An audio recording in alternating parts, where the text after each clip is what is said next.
Whoosh! The appearance of the red dragon swallowing the sun emblem made the black ball move faster. Thousands of black crystal threads, resembling nerves, suddenly sprang up and burrowed into the armor of the gold Sunday. The gold sun utilized the translucent, seamless technology of refining, with no obvious gaps in the joints that required flexible movement. However, the moment the black crystal threads touched its surface, they vanished as if flowing into an ocean. From the depths of the gold sun's spiritual abode, a faint sound resonated. After a chi sound, a black hole appeared near the breastplate, from which a multitude of radiant gold spiritual flames erupted. The breastplate slightly caved in before opening. Li Yao's heart pounded so fiercely that it seemed blood would surge from his chest to his brain and then his eyeballs. The gold sun's spiritual abode was empty, with no sign of a driver. However, upon a meticulous search, he discovered a small corpse sitting cross-legged in the confined space. The desiccated body appeared to have been preserved in the spiritual nexus for millennia. The dried flesh and blood resembled metal, emitting a bright, golden radiance. There was no sense of grotesqueness or horror, but rather, it was as grand and commanding as a golden statue. Its size, when seated, was much smaller than that of an average person, whether it was born that way or the water in its body had completely evaporated after death, causing the shrinkage. There were no remnants of armor or magical equipment on its body, save for a cosmos ring on its finger, also adorned with the red dragon swallowing the sun emblem. However, 19 iron nails, thicker than fingers, had been hammered into the top of its head. Each iron nail pierced through the skull and brain, their tips converging deep within. Soul-suppressing nails? Li Yao was secretly startled. From the runes on the hat, he could tell it was a rare piece of magical equipment, even in the era of the ancient cultivators. It was primarily used to seal the soul, preventing powerful cultivators from becoming ghosts after their death. Some could even imprison the soul within the decaying body, enduring excruciating pain worse than death.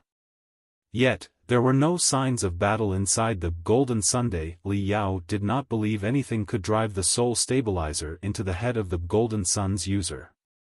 He noted the corpse's posture. Despite intense pain, it sat cross-legged with its heart facing the sky, as if in meditation. Could it be that the 19 soul-suppressing nails were self-inflicted, to seal his own soul and await a chance of survival? Li Yao became alert, his senses heightened. Of course, if the enemy was truly trying to find a way to survive, he wouldn't be afraid. Mental contests, possession, and anti-possession were exactly what he excelled at. His instincts told him the golden corpse before him had lost all vitality. Not a single cell or telepathic thought posed any threat.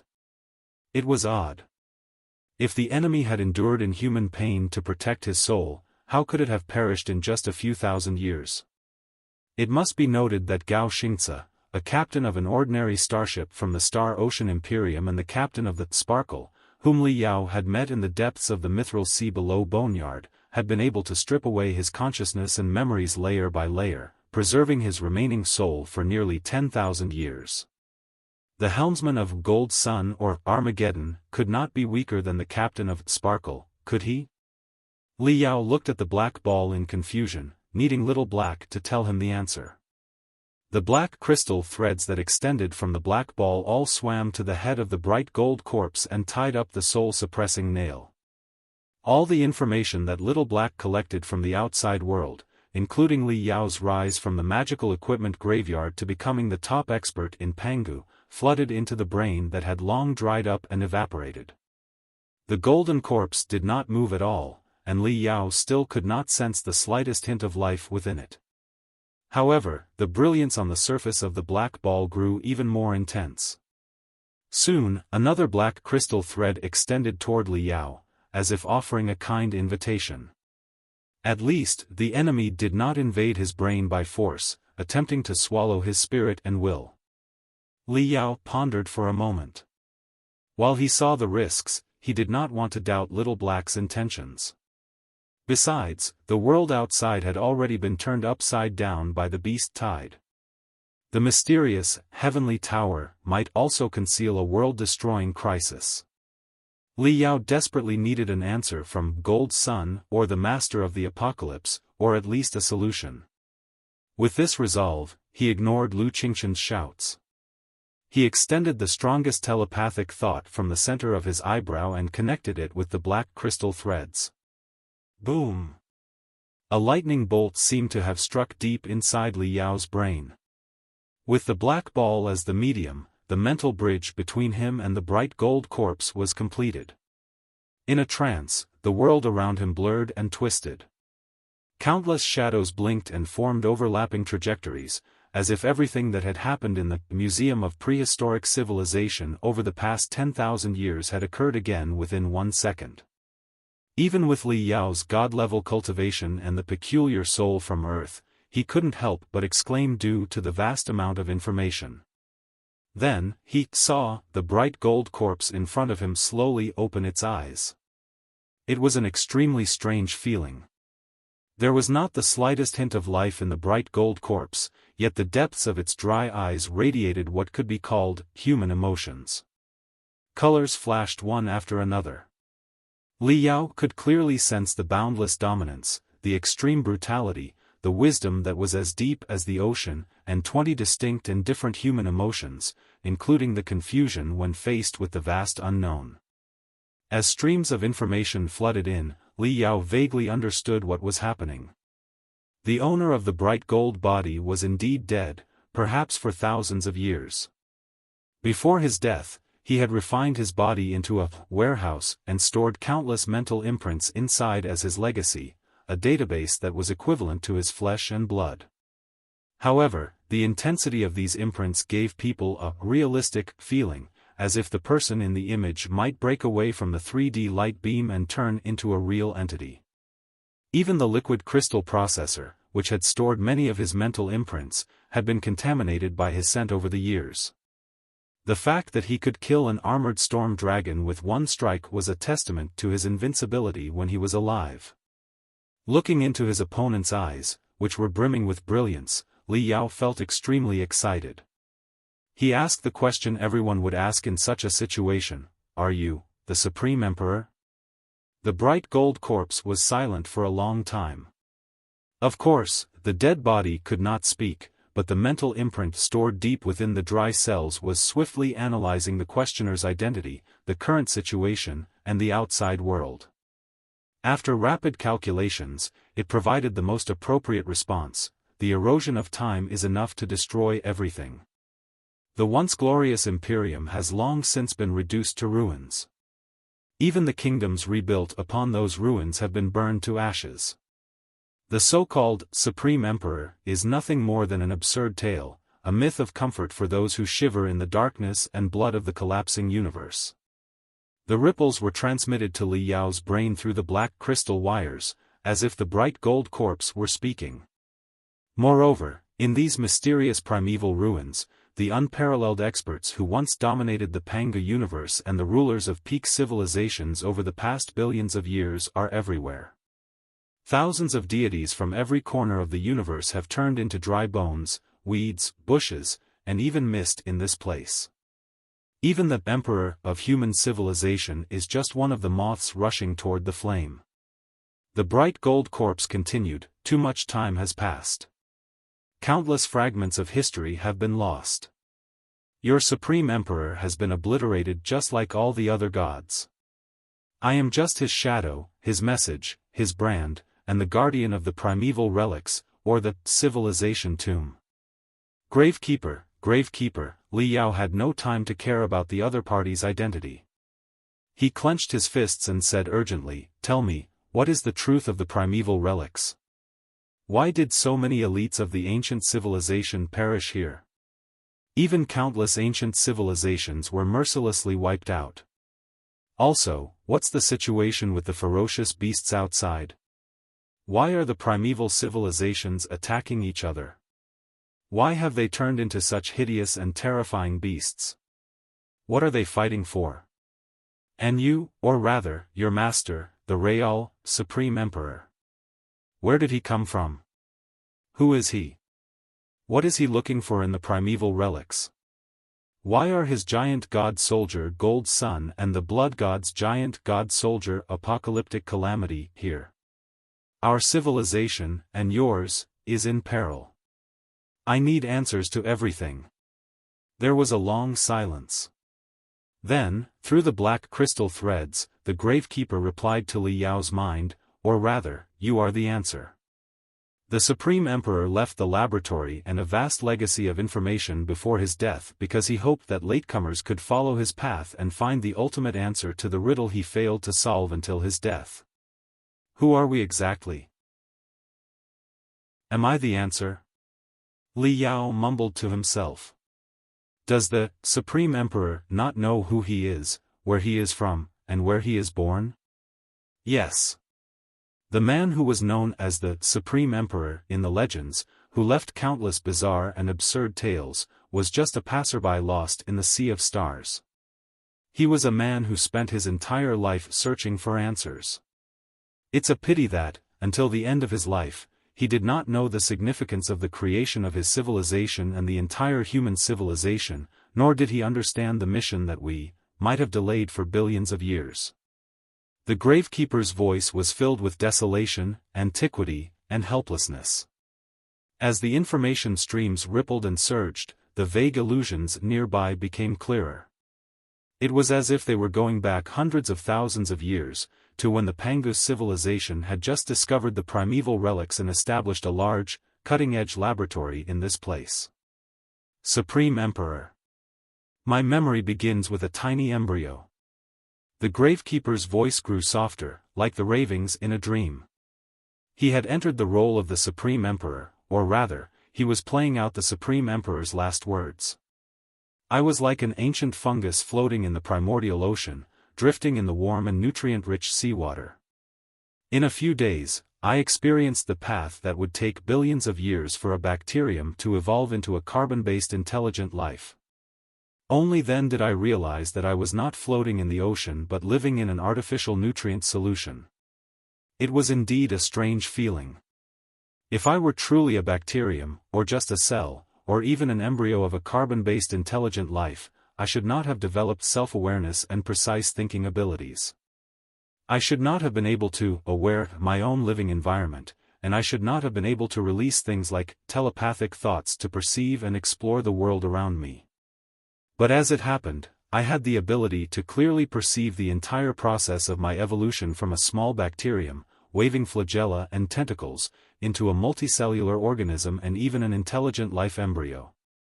I could even scan the reinforced glass wall outside the nutrient liquids and the vast, complex laboratory beyond the culture chamber. This laboratory was hundreds of times larger and more advanced than the one before your eyes. Thousands of similar culture chambers seemed to be breeding batches of fetuses or similar entities. Many mature fetuses that were not very successful were discarded as waste, dissected, and studied on the operating tables and crystal processors of the Pangu clan and the Nuwa clan for virtual experiments. Bizarre, whimsical experiments were conducted day and night. As the Gravekeeper played the last words of the Supreme Emperor, the environment around them changed. Countless members of the Pangu clan and the Nuwa clan, in sealed, sterile clothing, were indeed engaged in experiments. On the operating tables and in the light beams of the crystal processors were all kinds of strangely shaped animals, but most were still recognizably human. At that time, I didn't understand what the ancients were doing at all. I only knew that they raised thousands of embryos similar to me and stimulated them in various ways, hoping to activate the mysterious power buried within. But most of the experiments failed. The Supreme Emperor continued to speak in a low, sad voice. Some of the fetuses were unable to activate any strength and came to an abrupt end in the middle of their evolution, turning into various carbon-based creatures without the slightest bit of intelligence, animals that feast on raw meat and blood. Some of the fetuses could not withstand the intense stimulation, exploded, and were destroyed, melting into the nutrient liquids. Most of the fetuses, although successfully growing and turning from fetuses into babies, did not show any extraordinary abilities after they fell to the ground. Apart from their reproductive and adaptive abilities, they were far weaker than the Pangu clan, the Nuwa clan, the Gongon clan, the Zhurong clan, and other advanced and powerful prehistoric species. The researchers of the Pangu clan and the Nuwa clan seemed very dissatisfied with the experiment results. I could sense their anxiety, anger, and even desperation. At that time, I was just a tiny embryo, no more complex than a bacterium. To me, the primeval species were more than gods and devils, they were beings of a higher dimension. There was something that could make them feel anxious and desperate, and I could not imagine what it was.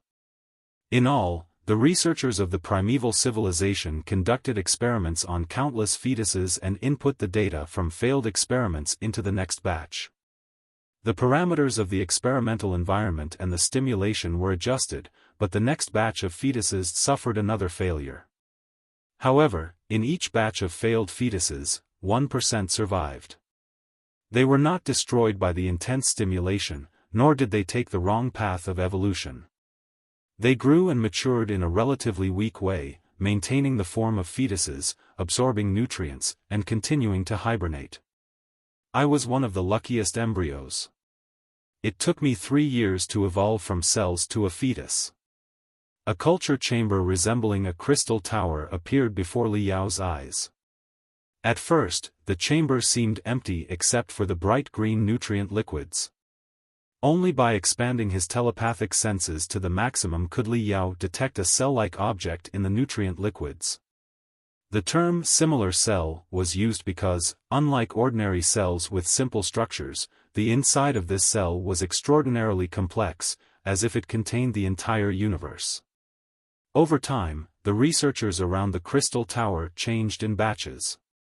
From the tall, brain-deformed Pangu clan to the Nuwa clan with human heads and snake bodies, whose tails boasted gene capsules capable of disassembling and combining genes at will, to the plant-like Kwafu clan and insect-like Hoi clan, as well as the Zhurong clan and the Gongon clan, every prehistoric, carbon-based intelligent life form had contributed to refining the embryo with their unique techniques, injecting it with vast amounts of nutrients, gene segments, spiritual waves, and more.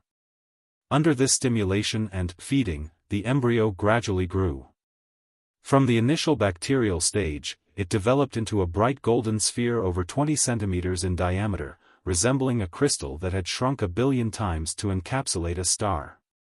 It rotated slowly, breathing in and out, exuding a mysterious and glamorous aura. As the Supreme Emperor had stated, it had spent 3 years in a state of hibernation, absorbing nutrients, and was unwilling to break out of its shell even a second earlier. I seemed to be the experimental subject that lasted the longest in the embryo state in the entire laboratory. The Supreme Emperor said, after I distinguished myself among countless embryos, I naturally attracted the attention of most researchers in the primeval era. All the laboratory resources were focused on me, and I was stimulated more and more. Under this stimulation, I saw many pictures and awakened to knowledge and wisdom that did not belong to this era or universe. It felt as if this was not my first life but a reincarnation. Before being trained in the laboratory, I had lived once, or even countless times, in the boundless sea of stars beyond the Pangu universe. I struggled, resisted, collapsed, despaired, and fled. Countless images flashed through my mind. Even the simplest image was indescribable. I saw myself in the past, or beings similar to us, with bright gold stripes all over our bodies. We were born with the ability to summon wind and rain, and to guide all living things. We stood on unimaginably massive warships, wielded lightning and thunder, and roamed the sea of stars and even the multiverse. We conquered intelligent beings different from us, stripped them of their wisdom, devoured their civilizations, and integrated the essence of their civilizations into our own. We even transformed everything about their civilizations into data streams and encoded them into our gene pool. Whether they were the mountain-tall giants on the super-low-density planets in the heart of the glorious sea of stars, the transparent, weak, boneless oceanic beings in the oceans, or the solar-powered insects born on planets too close to stars with barely any atmosphere, or the extremely hot planets. All sorts of intelligent creatures, hideous beyond our nightmares, have been conquered by us. They have become tiny, clear marks in the gene bank of humanity. Every one of us, every cell in the body of every human being, is a museum of cosmic civilization. Everything that contains hundreds of carbon-based intelligent creatures is stored on every gene strand. They are our trophies. With dragons as symbols, we can even unlock our abilities and transform ourselves into real dragons. The so-called dragons are super creatures that have consumed billions of other creatures and built themselves up with the genetic essence of those beings. However, even the strongest super creatures, like dragons, gods, and devils, reach their limits when faced with the mysterious, boundless universe. After our civilization reached its peak, it almost instantly hit rock bottom. The golden years of invincibility were shattered into pieces. We transformed from the dominators of the multiverse into stray dogs. The glory and pride of victory turned into endless humiliation and fear. Who are our enemies exactly? How did we fall from our previous life to the present world? If this is everything I experienced in my previous life, then how did I come to be in the present world? I would very much like to know the answers to these questions. I would very much like to continue exploring the bizarre scenes and the endless past. But the primeval researchers in the laboratory were unwilling to let me continue the intense stimulation. I could vaguely sense that they were afraid of the awakening of human beings. The Supreme Emperor's last words employed a very advanced method of information transmission and interaction, allowing Li Yao to experience everything the Emperor had felt in the past, even when he was in the embryo state. It was a picture that had been naturally embedded in the segments of the Supreme Emperor gene billions of years ago. Li Yao seemed to have seen everything, too, or rather, the Emperor's last words had triggered the mysteries buried deep within his gene pool. In the blink of an eye, an incomparably dazzling sea of stars appeared before Li Yao's eyes. Each and every one was resplendent and magnificent, incomparably large. Whether in the stable state of three-dimensional space or the superstorm of four-dimensional space, it was as if they were walking on flat ground. On these giant tungsten warships stood countless humans, not the ordinary humans of today, but true human beings, whose bodies were surrounded by electric arcs and energy networks. Their skin flickered with golden streaks and specks of silver brilliance. Li Yao saw the humans of billions of years ago traversing the multiverse and studying the mysteries of white dwarfs and neutron stars, black holes and wormholes, and even four-dimensional space. He saw them conquering bizarre civilizations one after another, with countless civilizations that looked like gods and devils trembling in fear under the sabers of humanity, offering everything they had: technology, wisdom, the forms of their social structures, and even their gene maps. All of this turned into complex information streams, which were then compressed and encrypted into human gene strands. This meant that human civilization had transformed into a dragon, swallowing carbon-based civilizations one after another, becoming the king of kings of the multiverse. As the gene strands grew longer and longer, the glory of mankind finally spread to nearly every corner of the multiverse. However, the decline of prosperity was inevitable in history. No matter how brilliant a civilization humanity created, it was fated to decline one day. Presumably, the civilization of mankind billions of years ago encountered a flood at the peak of its power. It was utterly defeated by the flood and became a stray dog. The history was unclear in the Supreme Emperor's gene strands and had not been analyzed yet. Therefore, Li Yao could only see the broken, rusted fleets fleeing in panic through the sea of stars, only to be destroyed one by one. Even so, the scene before Li Yao's eyes was enough to set off 10,000 thunderclaps in the depths of his brain. Every gene strand was ready to burst out. Such a splendid, marvelous, and unbelievable civilization of the primeval human beings. What is going on exactly? Li Yao shouted crazily in his heart. It turned out that the Supreme Emperor was not the hope to find the depths of the ancient relics as he was dying. He was born in this place from the start. Maybe one of the laboratories inside the tower was his home. However, why is it like this? Even if the Pangu civilization wanted to produce humans, it would take at most 10 months for life seeds to grow into fully formed beings. Why did the Supreme Emperor take 3 years to grow such strange golden meatballs?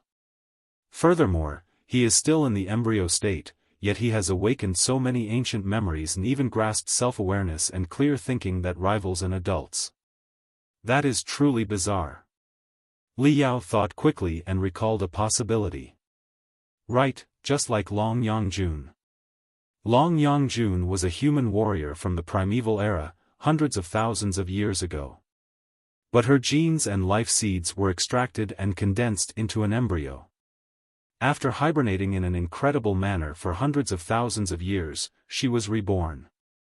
It must be noted that when Long Yangjun was born more than 100 years ago, the Nuwa warship was already empty. Thanks to the automated magical equipment, she was able to complete her modifications. This indicates that gene reproduction and automation technology were highly advanced at the time and likely derived from primeval relics. Therefore, is it possible that the Supreme Emperor's genes originated from the creator of the Black Wall, billions of years ago? Yes, that must be it. Is there a better way to unveil the mysteries of the primeval era and break the Black Wall that sealed the Pangu universe than to clone a real creator of the Black Wall? The experts and scholars of the Pangu civilization must have collected the genes of the Black Wall creators from the depths of the primeval relics. This could have been from their dead bodies, blood sealed in certain magical equipment, or the legacy left by the Black Wall creators. Modern civilization's technology is so advanced that 2 life seeds are sufficient to automatically breed the next generation. Since the Nuwa clan in the primeval civilization were naturally skilled in gene modification, a drop of the Black Wall creator's blood would be enough to breed a brand new one, which is not beyond the limits of technology. According to the Supreme Emperor's description, the creator of the Black Wall appears to have the ability to compress and embed the genes of countless carbon-based intelligent beings in the universe into his own gene strands. Therefore, the Supreme Emperor's embryo contains the information of countless super-civilizations from the primeval era, including the creator of the Black Wall. It is not surprising that he had such sharp thinking and perception even before he was fully born. As for the Pangu civilization being scared of his awakening, it was perfectly normal. Assuming that the civilization of today wanted to replicate a living member of the Pangu clan or the Nuwa clan, they would be very cautious and full of expectation as well. Li Yao calmed himself and continued reading the Supreme Emperor's last words. They, the ancient, carbon-based intelligent creatures, were scared of my awakening, looked forward to it, desired to make use of my abilities, and feared them. The Gravekeeper continued, they tried everything they could to stimulate me to unlock the unknown gene strands, hoping to fully analyze the secrets hidden in my gene strands.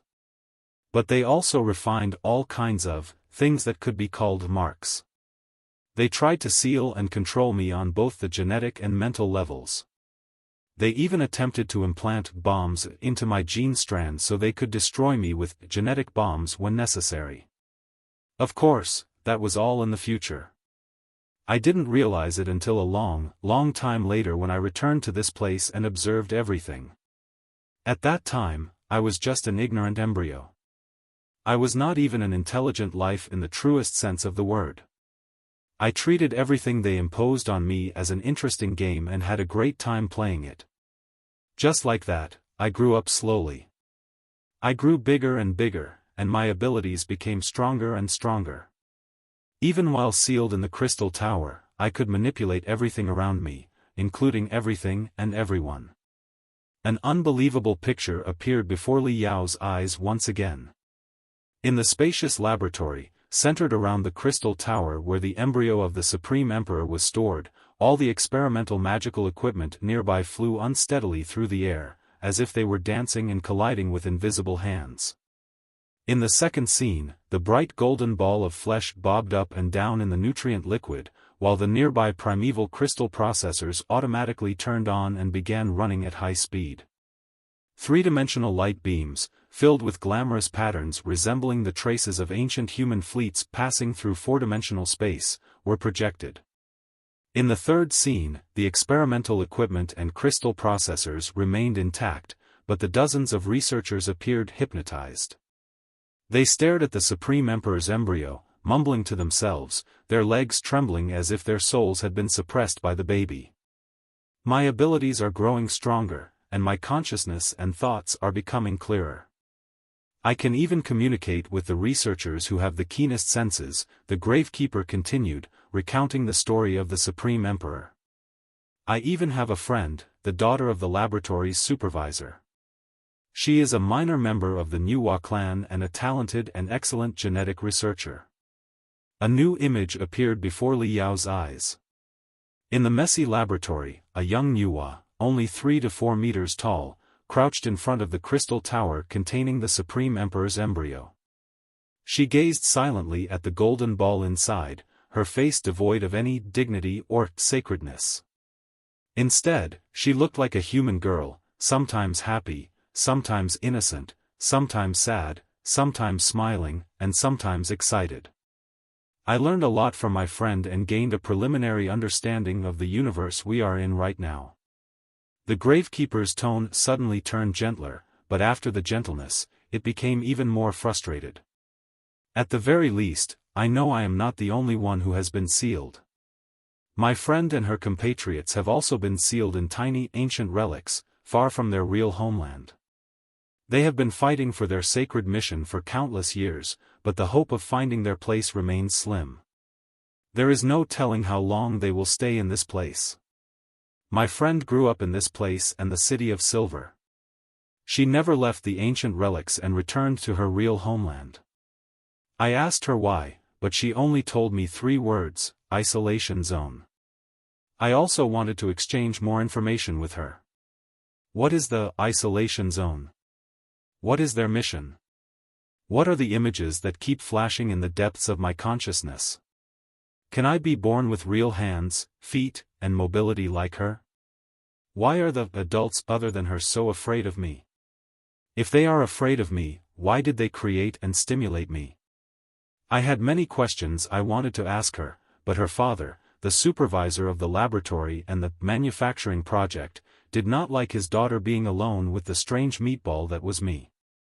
When he found out she had sneaked into the laboratory during her non-research time, she was forced to leave the project. The sealing and punishment against me also intensified. In the picture that formed the last words of the Supreme Emperor, the innocent girl of the Nuwa clan had been replaced by indifferent, hostile adult researchers. A thick ice shell covered the faces of the Pangu clan, the Nuwa clan, and other intelligent species, as if all their feelings were concealed behind the ice. Li Yao finally realized something very strange. As far as he could see, more than 70% of the emotions of the prehistoric species who established laboratories in the primeval ruins had been sealed. Perhaps, only such individuals could endure the endless, bizarre, and unbelievable mysteries and terrors within the middle levels of the primeval ruins. If they had normal emotions and recognized that countless species, as formidable as the Pangu civilization, had perished over billions of years, they would have gone mad and failed to advance their research. The girl, perhaps due to her young age, could still display some normal emotions. It was likely because she was especially close to the Supreme Emperor. Then, the picture flickered. The researchers were conducting various intense and destructive experiments on the Golden Sphere.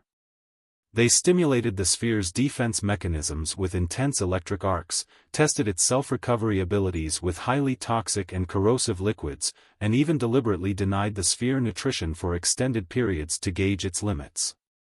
It seemed they did not want the Supreme Emperor inside the Golden Sphere to be born at all. Such wary, hostile, and even malicious treatment naturally incited the Supreme Emperor's resistance. In the next image, a tall member of the Pangu clan lay on the ground outside the crystal tower. His head had exploded, and blood and coolant splattered everywhere. Shocked researchers surrounded him. Even though they had sealed most of their emotions, they could not suppress the uncontrolled fear they felt towards the golden sphere. I killed a researcher. The Tomb Watcher's voice was both dull and cold. He said, word by word, the man was a geneticist and a pharmacologist. He excelled at cracking the fragments deep within gene strands using various naturally extracted and synthesized poisons.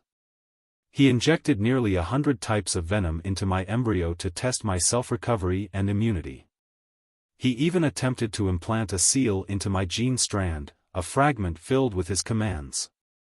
If I had truly been born, and if necessary, my body would have automatically secreted various hormones with a mere thought, which would combine to form a deadly poison and kill me.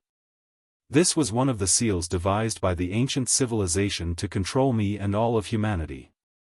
It wasn't the most effective seal, but it was indeed the most painful. I was nearly poisoned to death by his drugs many times, only to be saved by his antidotes. In a way, my mind was indeed filled with bizarre illusions, as if the events from billions of years ago were flashing by and being stolen from me one by one. Most of the time, I don't hate what the researchers did. After all, most of the experiments caused me little pain. Besides, I could read the secrets hidden deep within the genes through these experiments and come to know myself better. But the researcher's methods were too painful. I didn't hate him, I just wanted to escape the miserable state. Also, now that I was separated from my only friend, I was filled with frustration for the first time and simply wanted to vent. So, when he approached me again with a syringe filled with venom, I concentrated all my strength and performed a small push in his brain. It's very difficult to explain what a push is. It's like an advanced form of hypnosis. With a sweep of my telepathic thoughts, I can clearly scan the way his brain functions. I can even pinpoint the specific part that influences his decisions. Then, with just a slight compression of his mind, I can influence those decisions. I hoped, no, commanded him to inject the venom into his body. To be fair, I didn't intend to kill him. I knew he would prepare an antidote alongside the venom. After all, they only wanted to stimulate my genetic memory and test my self-recovery and immunity. They didn't intend to kill me. Although the antidotes often had side effects and the process was quite painful, they were remarkably effective in reviving the dead. Therefore, I believed that even if he injected the venom into himself, he could save himself with the antidote immediately. At most, he would suffer a bit. However, my push shocked the researcher of the Pangu clan. He instinctively summoned all his brainwaves and mental power to resist me. For me, this level of mental confrontation was just a game in the wind and rain. I didn't care and increased the push force. His eyes were wide open, and every inch of his skin was red.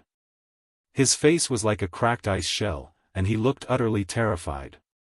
The wrinkles on the back of his head were spurting hot streams. In the end, his head exploded before the other researchers realized what was happening. I made a big mistake. Or rather, I've shown too much capability and terrifying potential. It is no longer something that the Pangu civilization can suppress with regular methods. They have decided to suspend the research project and put me into a super-long hibernation state for thousands, tens of thousands, or even hundreds of thousands of years, perhaps forever, until they make progress in other fields and are confident they can control me and unfreeze me for new studies. I didn't have the slightest chance to resist. At that time, I was just a small embryo.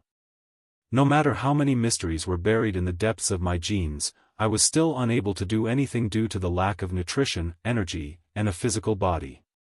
Hypnotizing an unsuspecting researcher was one thing, but hypnotizing over 100 mental combat experts, who were on high alert and equipped with various brainwave amplifiers, was an entirely different challenge, 100 times more difficult. I knew they had injected hibernation drugs and various strange nutrition supplements into my body and transformed the crystal tower that carried me into a giant, transparent amber. But there was nothing I could do. The vigorous and turbulent sea of consciousness gradually calmed down and solidified. I could sense the range and dispersion of my surroundings shrinking. Before, I could detect dozens of visible and invisible lights and high-frequency electromagnetic waves within hundreds of square meters. I could hear the heartbeats of countless researchers, the flow of their blood, and the sizzling of their brainwaves. But the brilliance and noise were all taken away. Sleepiness surged up uncontrollably like a thick black tide, covering the golden sphere in a black membrane. I should have fallen asleep like this, perhaps never to wake up again. But right then, deafening noises and earth-shaking explosions echoed outside the laboratory. Even I, on the verge of hibernation, could feel the intense scent of killing. Now that I've been injected with a lot of hibernation drugs and completed 95% of the hibernation procedure, I don't think there will be any more trouble. All the researchers left me alone and ran out. I don't know how long it took, but my friend rushed in and hurried to the crystal tower that sealed me. Her body was smeared with blood and smoke, and she seemed to be in a panic. She told me that all the researchers from the Pangu clan, the Nuwa clan, and the other species living in the primeval relics were betrayed by the outsiders. Just as they feared the true human beings of the primeval era, the Pangu clan outside feared them, too. They feared the ancient mysteries that they studied day and night. Therefore, they demanded that the clansmen hand over all the research files and the war machines they excavated. They even asked the clansmen outside to teach them how to use war machines like the Space Knights. However, those were just excuses. My friend told me that outside the primeval relics, her compatriots had been engaged in a protracted civil war that almost destroyed the entire Pangu civilization. It also destroyed the Pangu clan, the Nuwa clan, the Zhurong clan, the Gongang clan, the Kwafu clan, and the Hui clan, along with all the beautiful feelings and moral principles deep inside the hearts of the ancient carbon-based intelligent species. Even though both sides were at the end of their rope in the civil war, like two vipers biting each other's ankles, they would rather perish together than let go of each other. The desperate parties both focused their attention on the ancient relics, hoping to recruit the experts and researchers there as their secret weapons. At the same time, they were afraid that the innocent and gullible non-combatants might be lured to the enemy's side. If so, they would rather take the first step and destroy all the experts and researchers along with their research results. It sounds unbelievable, but war is the most unreasonable thing in the world. The two parties, in their killing spree, have no scruples. They consider themselves the true rulers and rightful successors of the Pangu civilization, which gives them the right to command their compatriots in the primeval relics. If the experts, scholars, and researchers in the primeval relics do not obey their commands, they will be deemed traitors to the entire civilization and will be punished mercilessly. For a brother's book, Re. Wang Jin's Idle Daily Life by author Wang Daoyi, if you are interested, please go and support him. Thank you. There was an infinite sorrow in the Supreme Emperor's voice. Li Yao sighed as well. The stronger a civilization became, the more arrogant it would grow, and the more likely it would be to destroy itself. Perhaps, the hundreds of ancient civilizations before the Pangu civilization were not destroyed by the primeval relics, but by their own ambitions, which were triggered by the relics. Li Yao sighed and listened attentively. My only friend told me that the best warriors and the cruelest killing machines of the Pangu civilization attacked the primeval relics. They were controlled by a mysterious force and could transform into primitive, wild animals. The inhabitants of the primeval relics were mostly non-combatants, experts, scholars, and researchers. Although they had cracked many combat techniques of the ancient civilization and repaired some war machines, they never anticipated they would face their own compatriots. Thus, the attackers were unstoppable, while the defenders were on the brink of destruction.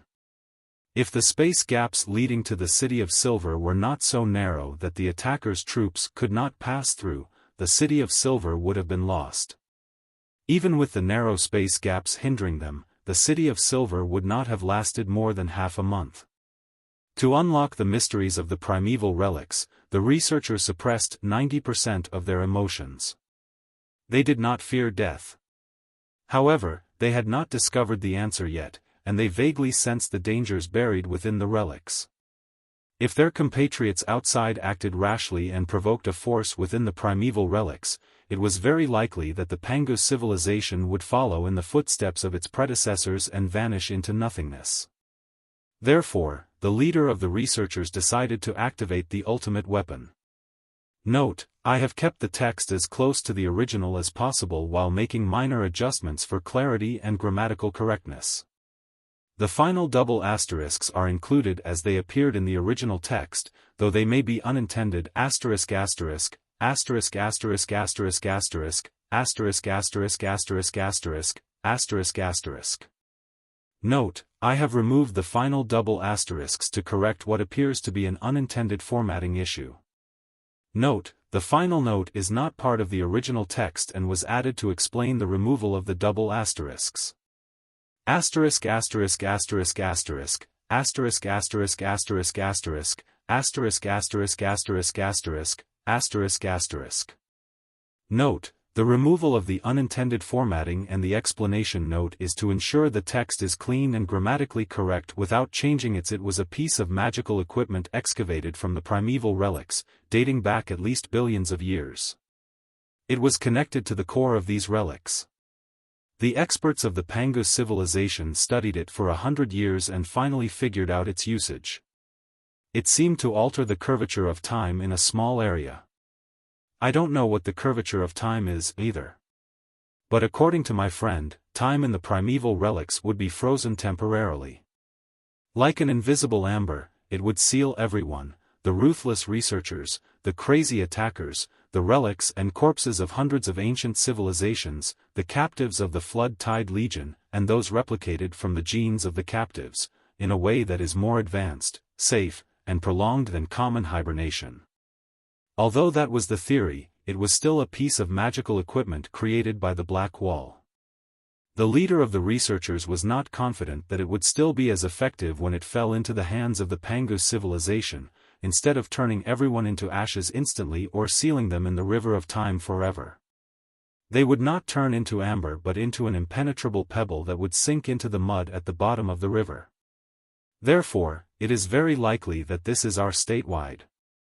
According to my friend, she once heard her father and colleague. According to my friend, she heard her father and colleagues talking about the proclam of Tilmi Quatari.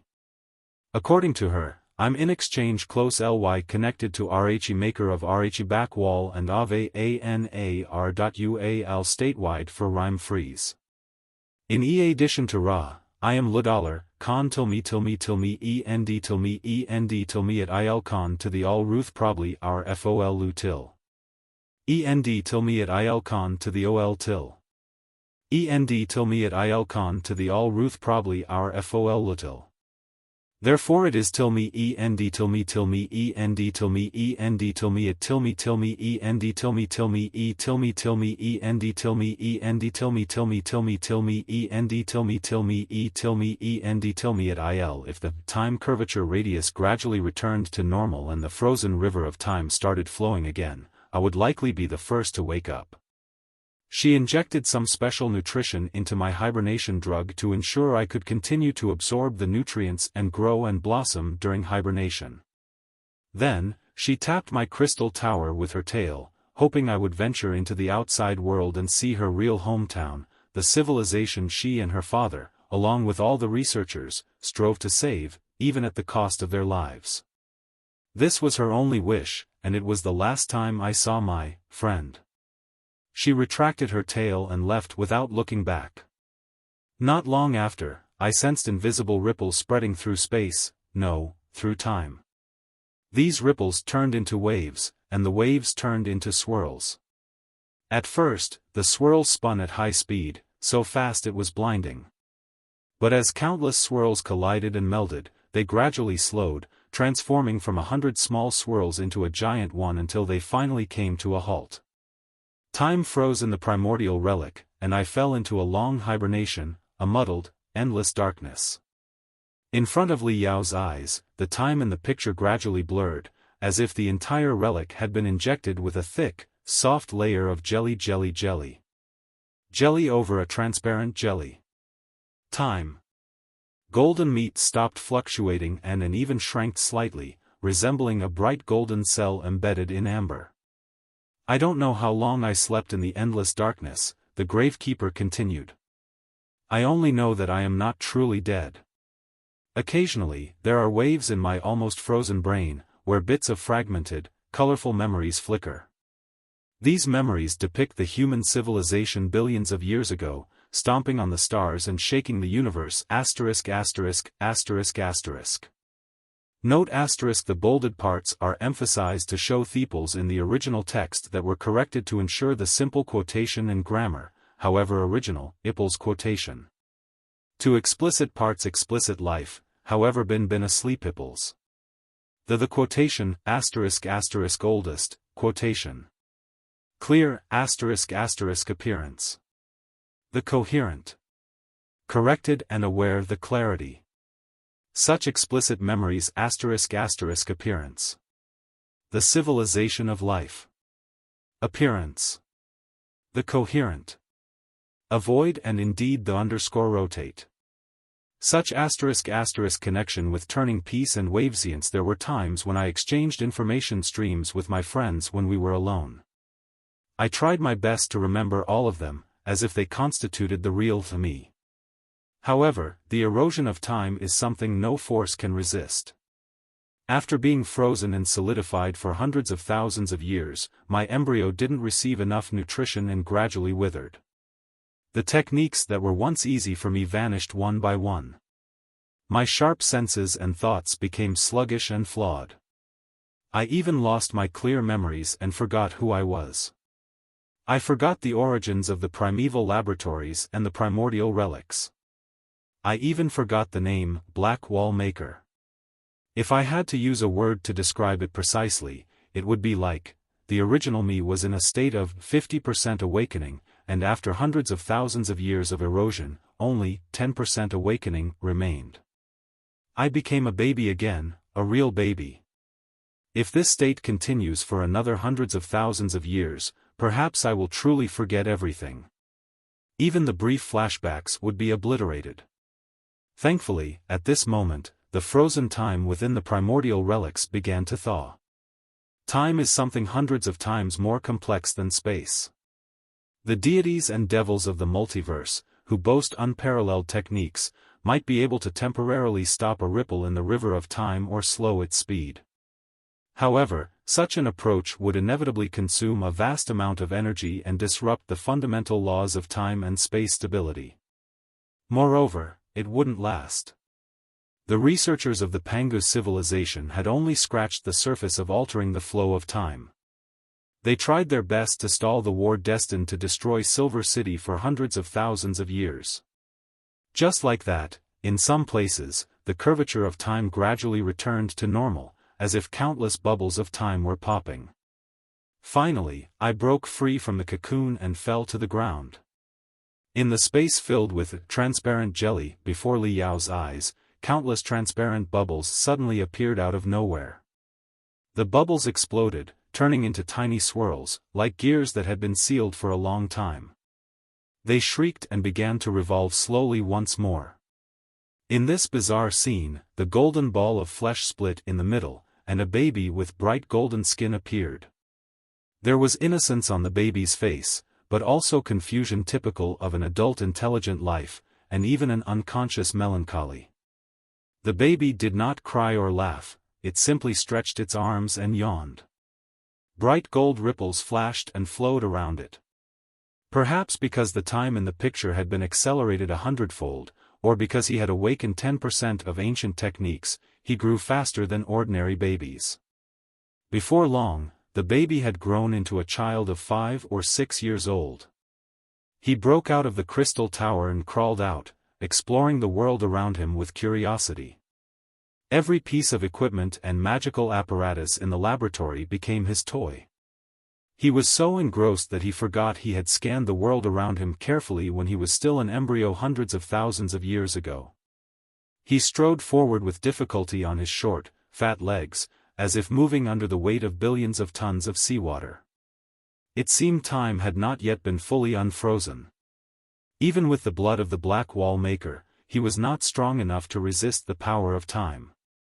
Following the Supreme Emperor's perspective, Li Yao left the laboratory for the first time and saw the entire Silver City. It turned out they were standing on a ball-shaped fortress around the Heaven's Path, overlooking the entire battlefield. The entire Silver City was silent, like a chessboard sealed in an ice block. Countless ferocious beasts, such as rampaging armored dragons, and war machines larger than the Iron Knights of Starry Skies were frozen quietly, as if they were chess pieces that had been sealed for a long time. Even their broken limbs and blood were frozen midair, wreathed in a layer of vague gray mist, making them look dark and unreal. The bright golden child was the only vivid color in this gray world. He walked alone among the giant statues of ferocious beasts and war machines, as if he were the only living creature. The scene was both strange and terrifying.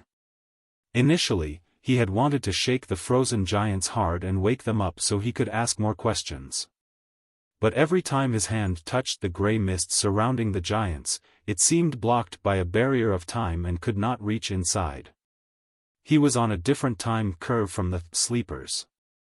Until their time curve synchronized, he was destined to remain unreachable. At that time, I had already forgotten everything. Everything I'm telling you right now was only gradually recalled when I was old and dying, returning to the primeval relics. But at that time, I was just an ignorant child. The Gravekeeper's voice came over. A child is fearless by nature. Without guidance or lessons, no weirdness or fear can stop him from taking risks. I didn't realize how bloody and terrifying this frozen battlefield was. I only felt that the ferocious beasts, giants, and war machines were all very interesting toys. I traveled through the quiet city of Silver and played in the frozen, bloody battlegrounds. I pursued the time bubbles that appeared out of nowhere and captured the gaps in time that were gradually cracking. Finally, I found some items that matched my time curvature, food, nutrition drugs, small magical equipment shuttles, and so on. As long as I gritted my teeth and burned my soul, I could drag them out of the twisted gray mist and into my time curvature. Pictures flashed in front of Li Yao's eyes again. The bright gold child was like him in the old days, the little scavenger born in the magical equipment, constantly collecting resources needed for survival between the bloody battlefield and the time gap. The bright gold child was absorbing the nutrition and strengthening drugs pulled out of the gray mist. While dancing and waving his hands, he refined the precious energy. Occasionally, he took super-compressed nutrition drugs that were not suitable for him and heavenly materials and earthly treasures that were hard to digest. He would also roll among mountains of corpses and seas of blood while holding his stomach. However, his natural immunity and endurance allowed him to persist, turning him into a wild child who was born and raised by nature. When he retrieved a lot of magical equipment from the gray mist, chainswords, vibration sabers, crystal processors, crystal suits, and even debris from star ships, it became his best toys again. The bright, golden young man often dismantled all the magical equipment into broken components with his telepathic thoughts and studied their structure carefully. Then, he put them together smoothly. He was already an expert in magical equipment refining at such a young age. After discovering the navigation system of a starship, he became even more fascinated by the splendid map of the Starry Sea. He often sat in the middle of the gray battlefield, triggering the splendid star map from the navigation system, staring silently at the glittering sailing routes and the colorful density of wormholes, deep in thought.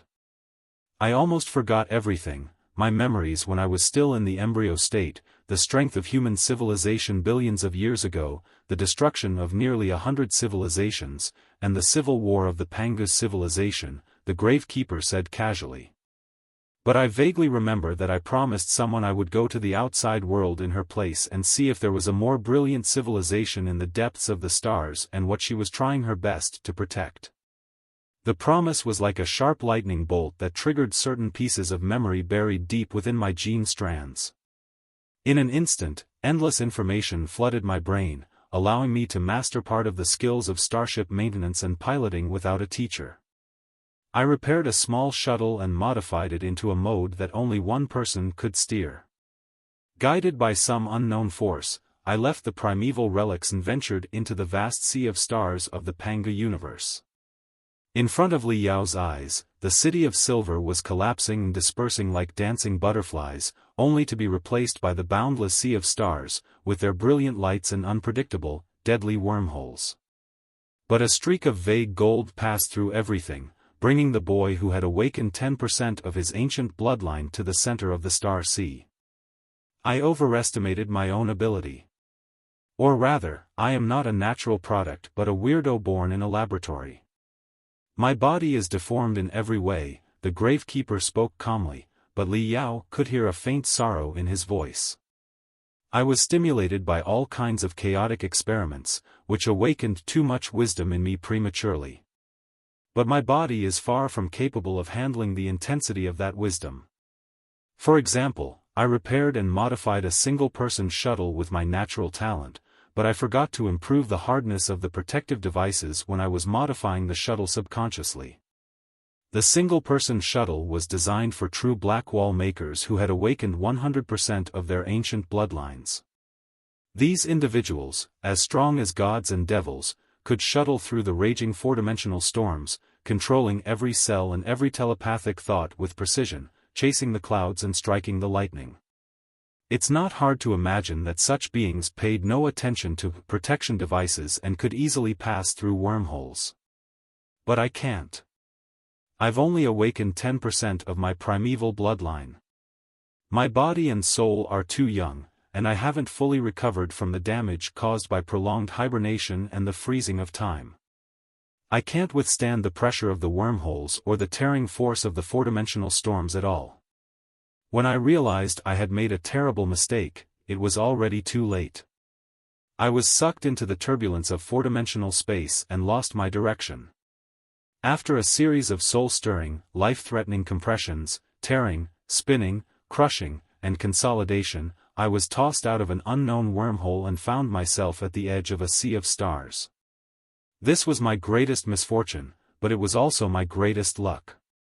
Unfortunately, due to continuous heavy wounds, my abilities were further suppressed.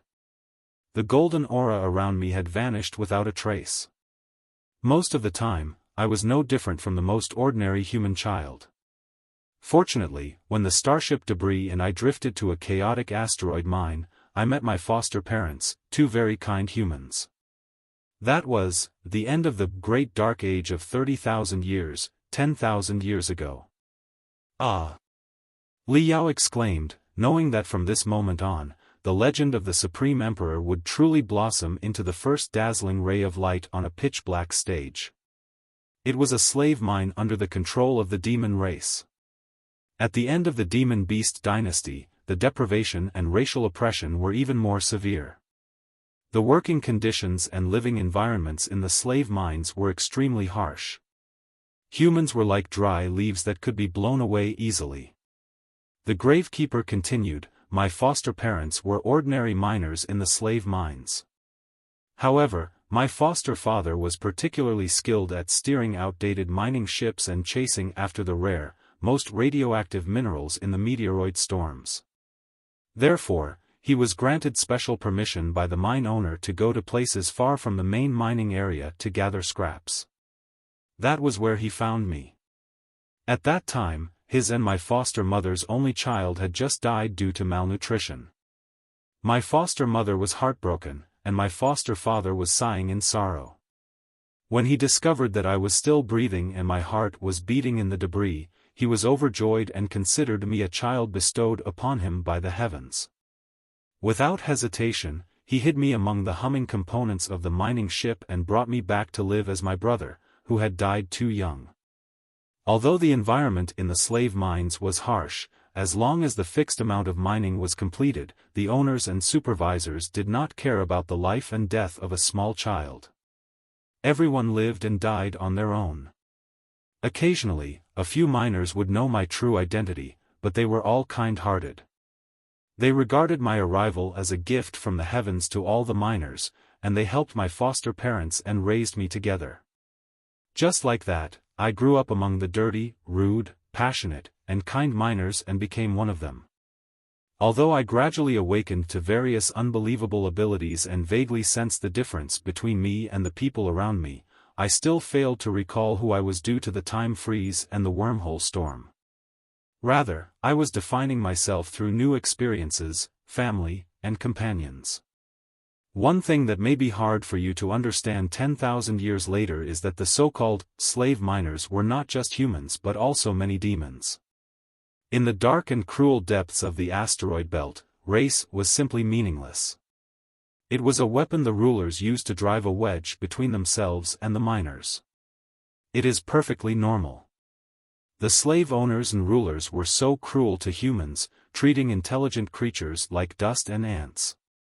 Do you think they would treat demons any better or more humanely? No. At the end of the Demon Beast dynasty, the so-called Demon Empire disintegrated long ago.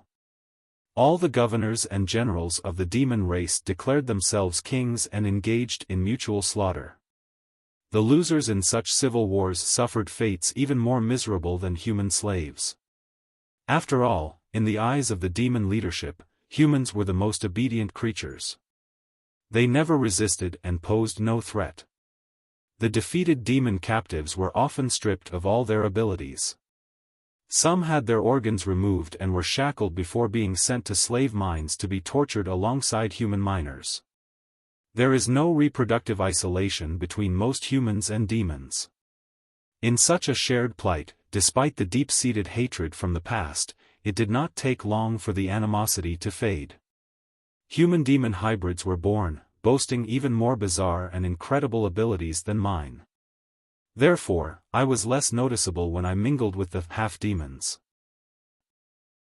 In front of Li Yao's eyes, though bizarre, it was a harmonious scene. Deep inside the dark, cold tunnel, within the thin, man-made membrane of the asteroid belt, a child with golden, glittering eyes hung out with a group of half-human, half-demon children. Like the adult miners, they had shouldered the burdens of life too young, allowing whips and shackles to pierce deep into their flesh. Under the threat of berating, whipping, and death, they grew tenaciously, like weeds and cockroaches. In the rare free moments, the child with golden eyes gradually became the leader of all the other children. He led them to collect the debris of broken mining magical equipment from the depths of the mines, repair it, and modify it into various strange new magical devices. He also guided the children in dealing with the supervisors and mine owners, securing more rest time and better conditions.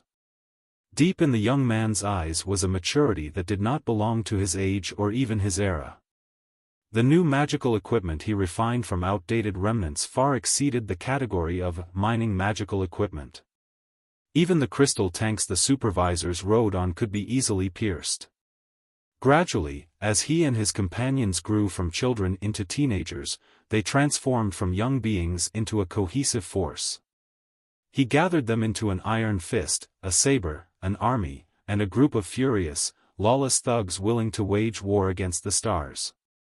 When I grew up in the asteroid mines, the storm of resistance swept from the center of the star sea to every world under the demon race's rule. At that time, however, the resistance groups and rebels were still at a very low level. They were not so much well-trained warriors as civilians who were roaring because they could not bear it any longer, but did not know what to do afterward. The scene presented by the Gravekeeper gradually turned a deep red. Like other miners, my foster parents joined the resistance and participated in a large-scale strike. The resistance at that time lacked clear goals and ideologies. They never thought of violently overthrowing the reign of the demon race. They only hoped to negotiate with the mine owner to reduce the astronomical mining quotas and improve the working and living conditions of the miners, to lower the death rate. That was all. My foster parents and uncles believed such reasonable demands would be accepted and that there would be room for negotiation. But they underestimated the despicableness, cruelty, and shamelessness of their rulers.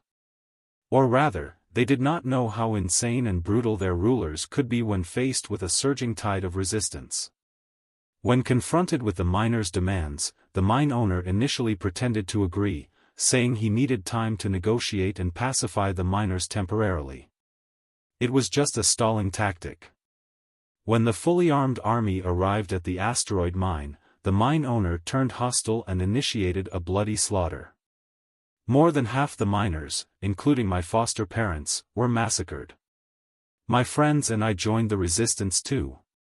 But against the well-trained professional soldiers and fierce arsenals, our half-awakened abilities and the raw talents of my friends were utterly useless. I remember tearing apart dozens of biochemical beasts with my bare hands. My brain nearly combusted from overexertion, and my body's protective mechanisms were triggered. I passed out. An incredibly intense scene unfolded before Li Yao's eyes. The young man with bright gold eyes had a layer of short hair growing on his upper lip. The contours of his face were gradually revealed, along with the bones of his body. Meanwhile, the bulging muscles all over his body, inflamed by his boiling blood, were even more astounding than the reactive plate armor of crystal suits. It seemed as though he wore a suit of armor made of flesh and blood over his normal body. His hair, which stood up like iron needles, was dancing frenziedly. He was leaping up and down on the planet's surface in a fury, scouring for traces of biochemical beasts and demon race experts. Despite the barrage raining down on him, he paid no heed, dashing through the gaps between the bullets and charging toward the enemy. Li Yao had seen him tear apart the sturdiest bone armor of a biochemical beast over 10 meters tall with his bare hands. Then, they watched as he carried a demon beast weighing at least dozens of tons, charging forward like a living hammer, smashing any demons who failed to dodge into pulps.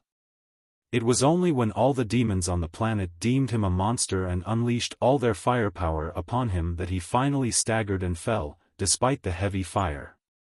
His bright gold blood soaked the entire planet. I'm very lucky. If it were during the peak of the Great Dark Age of 30,000 years, when the demon race's reign was at its height and the social structure was relatively stable, monsters like me would have been sent to the most advanced biochemical labs to be dissected and studied. But by the end of the Great Dark Age, the demon race's reign had already collapsed.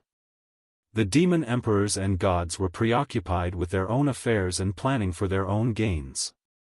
Our mine owner lost almost half his miners in the slaughter to suppress the insurrection. The mining base was a mess, and it was unclear when production would resume. The daily economic losses were astronomical. He was in so much pain that he wanted to die. The amazing abilities I demonstrated in battle made his eyes light up. He thought he had everything he needed. Not only did he not kill me, but he also helped me treat my injuries and replenish my nutrition. Of course, he did not forget to plant dozens of barriers, which he deemed absolutely safe, inside my body. After a while, my surviving companions and I were sold to an arena at an unbelievably high price. It was a place called Death Valley, perhaps the most bloody, dark, and stinking place in the Great Dark Age of 30,000 years. In Death Valley, I fought against all kinds of nightmare beasts and participated in cruel, insane competitions.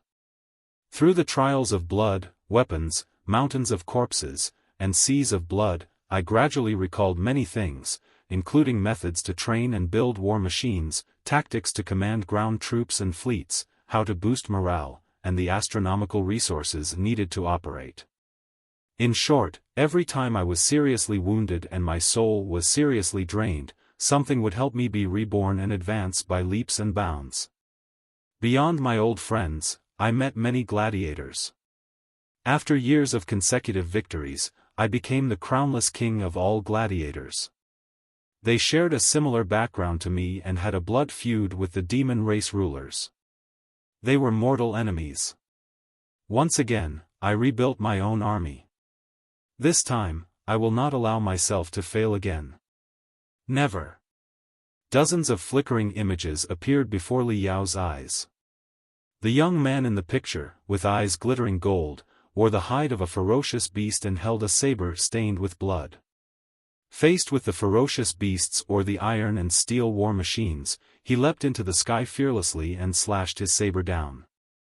Amid the glamour of flying broken limbs, flames, and electric arcs, he gradually grew into a real young man. After every satisfying slash, when the young man with golden eyes landed on the ground, more and more gladiators stood behind him. In the end, a murderous army gathered around him. I taught the gladiators around me the wisdom and techniques I awakened in a trance, refining them according to their traits. Then, I secretly built our own forces with the remnants of magical equipment around us. By the time the master of the Valley of Death discovered us, a powerful human army, unseen for tens of thousands of years, had already taken shape. The Tomb Watcher's voice was full of mockery. When the owner of the Valley of Death realized that dozens of seals were not enough to suppress my strength, it was too late. I appeared right next to his bed and blew his head off before he could even jump up. I'm sure you already know what happened next. With an army of gladiators, I rose to fame, winning every battle. I defeated all the demon fleets sent to annihilate us and gradually unified all the rebels and resistance groups. I became the rightful leader of the rebels. In just 100 years, I accomplished the cause of overthrowing the demon race's rule, tearing apart the Great Dark Age of 30,000 years, and reuniting the entire universe. A magnificent battlefield appeared before Li Yao's eyes. The rise of the Supreme Emperor, accomplished in a mere 100 years, was condensed into less than half a minute. In that brief span, he witnessed the gladiator army under the Supreme Emperor's command seizing the enemy's arsenals, occupying the crystal mines one after another, developing the first batch of crystal suits, carefully constructing the starships that belonged to humanity, and securing the most gratifying victories. The rebel army had faced desperate situations before, cornered and ambushed from all sides. But each time, the Supreme Emperor employed inconceivable methods to turn the tide and counterattack. In the end, the enemy, who seemed certain to win, was defeated and utterly routed. Many such victories left Li Yao dumbfounded and amazed. No matter how he thought about it, he found it hard to believe. It wasn't just as if God was helping him, the Supreme Emperor was God, the true destiny of the Panga universe. No force could halt his rise and progress. Li Yao had once thought his own miraculous ascent was a legend. But it wasn't until he saw the rise of the Supreme Emperor that he realized what a true legend was. His own rise could only be described as low-key and conservative. The war against the demon race was going very well. 10,000 tactics, 100,000 training techniques, and 1,000,000 methods of magical equipment refinement seemed to be embedded deep within my genes. Each day when I awoke from my sleep, I received new enlightenment, using it to guide and strengthen the resistance. The demon race's reign had collapsed long ago. Demon emperors and demon gods everywhere were like loose sand. I encountered no insurmountable obstacles. The seemingly perilous challenges merely spurred me to awaken greater strength buried deep within my genes. In the vision before Li Yao's eyes, more and more warriors followed the Supreme Emperor. They grew stronger, and their crystal suits became more splendid. Not only were there super arsenals and space motherships, but the grand figures of the giant god soldiers also appeared among the rebels. They were ultimate weapons that the demon race could not resist, no matter what. The Supreme Emperor stood above all, seeming to hover over the torrent of destruction as he lunged at the dying demon beast empire, completely dispelling the great darkness of 30,000 years. With continuous victories and the renaissance of humanity, the Gravekeeper's voice grew increasingly sorrowful and confused. I marched forward unstoppably in the war against the demon race, securing the most brilliant victory. The entire universe was within my grasp. However, on another battlefield, progress was not as smooth, my own inner battlefield. I found it increasingly difficult to control myself. It was as if countless consciousnesses and personalities were hidden deep within my genes, all eager to emerge. At first, I believed the war I was waging was just and righteous, a war of revenge and resistance. For my foster parents and all the weak people who had been killed miserably, I roared, waved my iron fists, and raised my saber.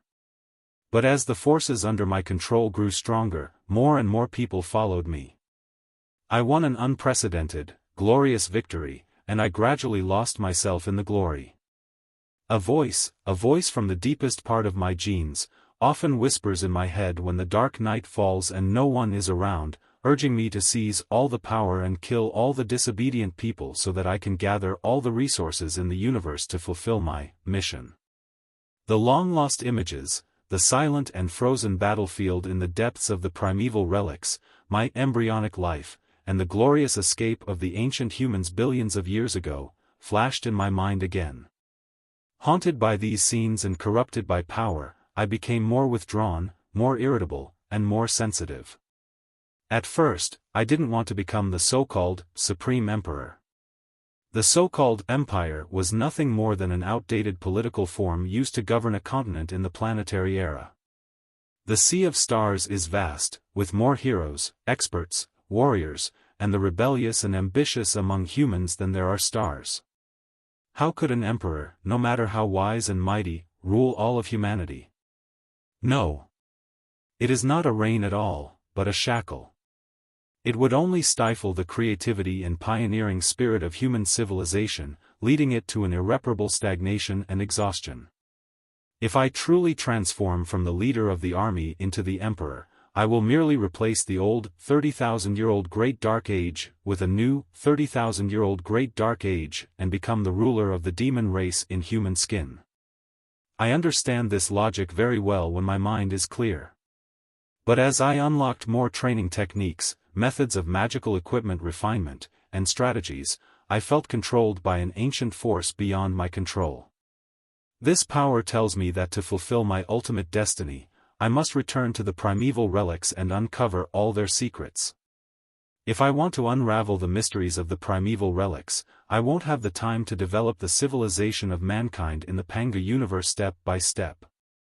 The imperial system must be adopted to maximize human potential in the shortest amount of time. In the war against the Voice, I suffered a crushing defeat. I was truly tempted by power and ambition to walk the path of the Supreme Emperor. In my original plan, the new civilization after the dark reign of the demon race should not have an arbitrary, lawless emperor, nor should it exterminate the demon race. I grew up with countless slaves and miners of the demon race and knew that the demon race is an intelligent life made of flesh and blood, just like humans. Most of the low-level demons, the black blood and bronze blood demons at the bottom of the Four Pillars system, suffered even greater oppression than humans. We don't even have reproductive isolation. We are a true brotherhood. Many of my childhood friends and closest comrades were half human and half demon. When the half-demons fought against the rulers, the so-called silver blood demons and saint blood demons, they were as fierce as human warriors. But when they were unfortunately captured and faced the bullets of torture and execution, they remained resolute. They were fighting for freedom and liberation. How could I deprive them of their lives and glory? Besides, even if we don't consider it from the perspective of justice or evil, from a strategic standpoint, the demon race is deeply rooted. The elimination of the saint blood demons at the highest level is already a significant blow to the Panga universe. The protracted war has lasted for 100 years. If we want to eliminate all the demons, how many years will it take, how many sacrifices will there be, and how many innocent humans and demons will die? In any case, I should not expand the target of destruction and change the nature of the war.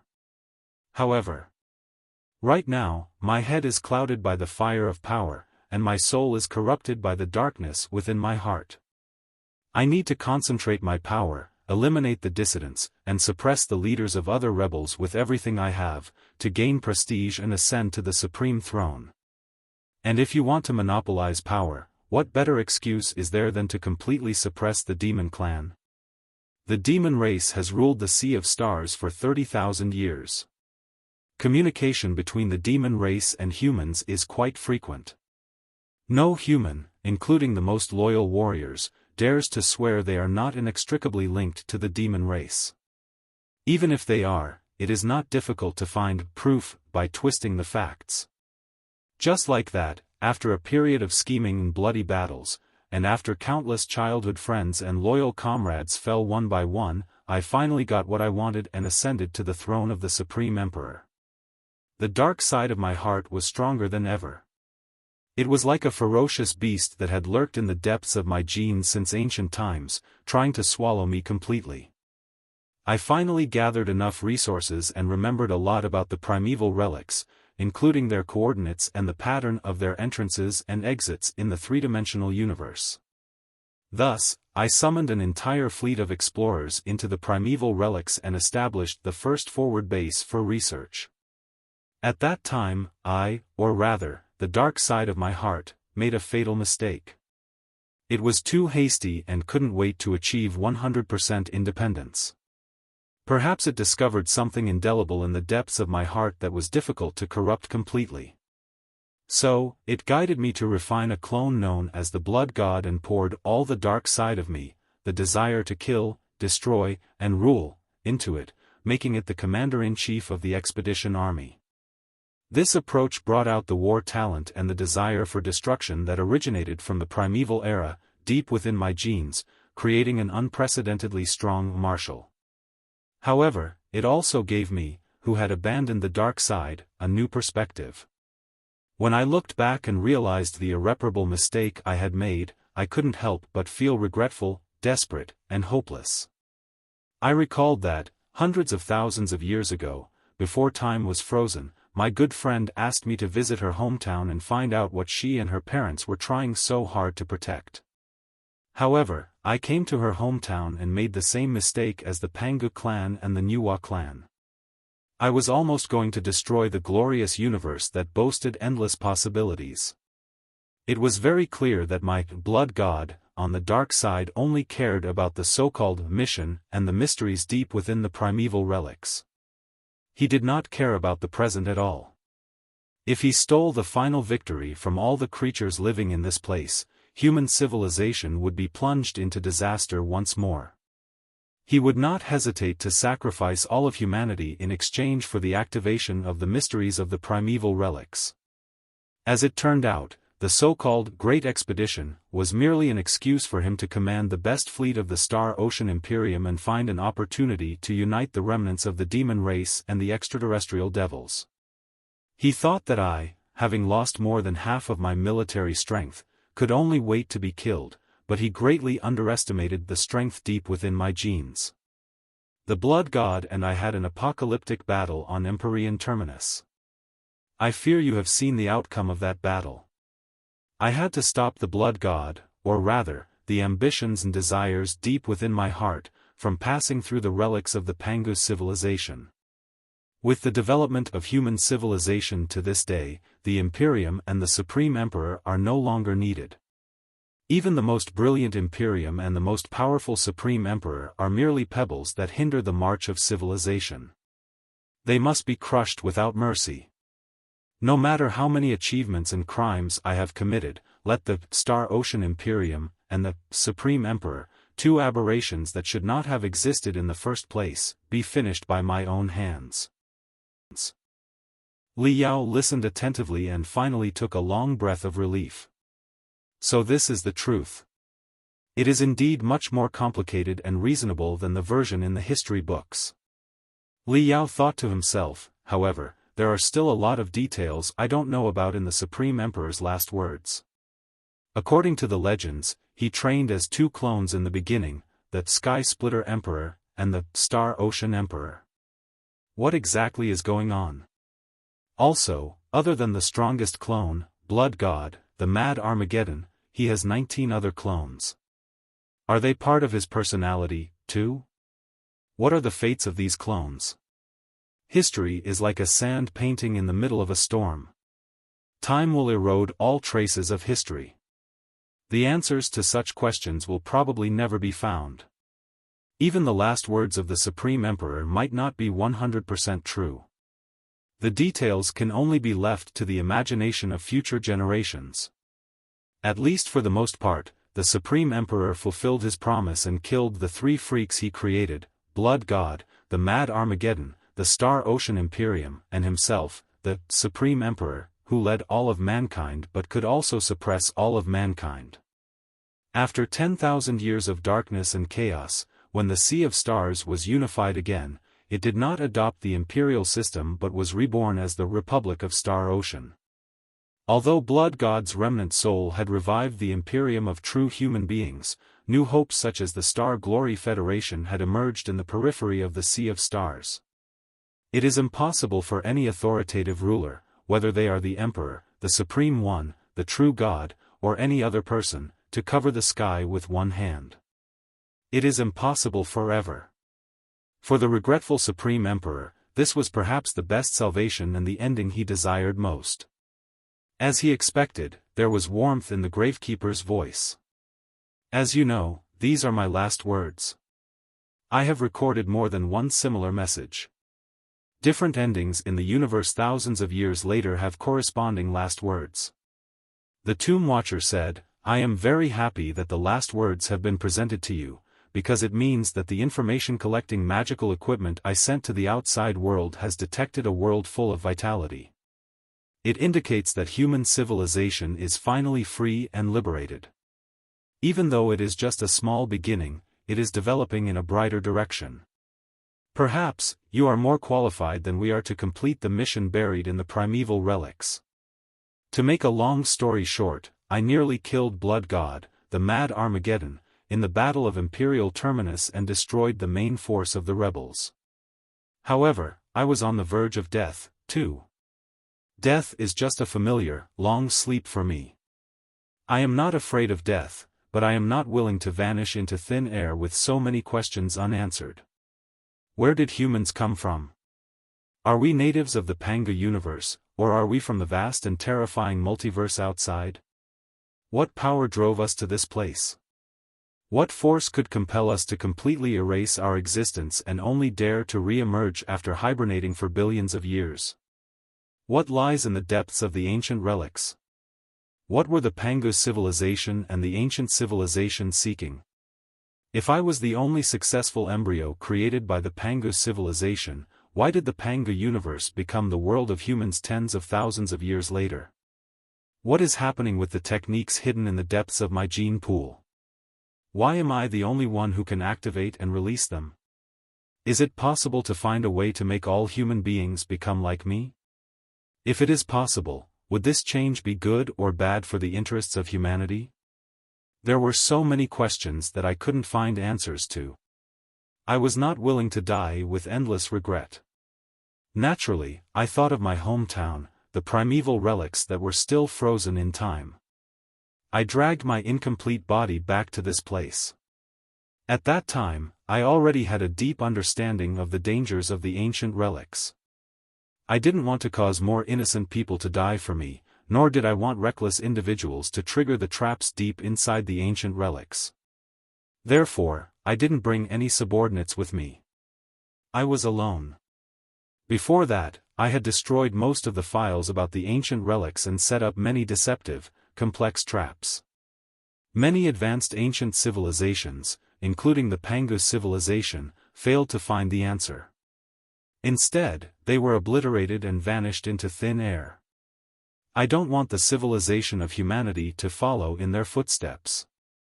Therefore, we'll discuss it again when my compatriots have pushed civilization forward thousands of years and become more intelligent, rational, and courageous. This is why I was unwilling to tell the whole truth 10,000 years ago.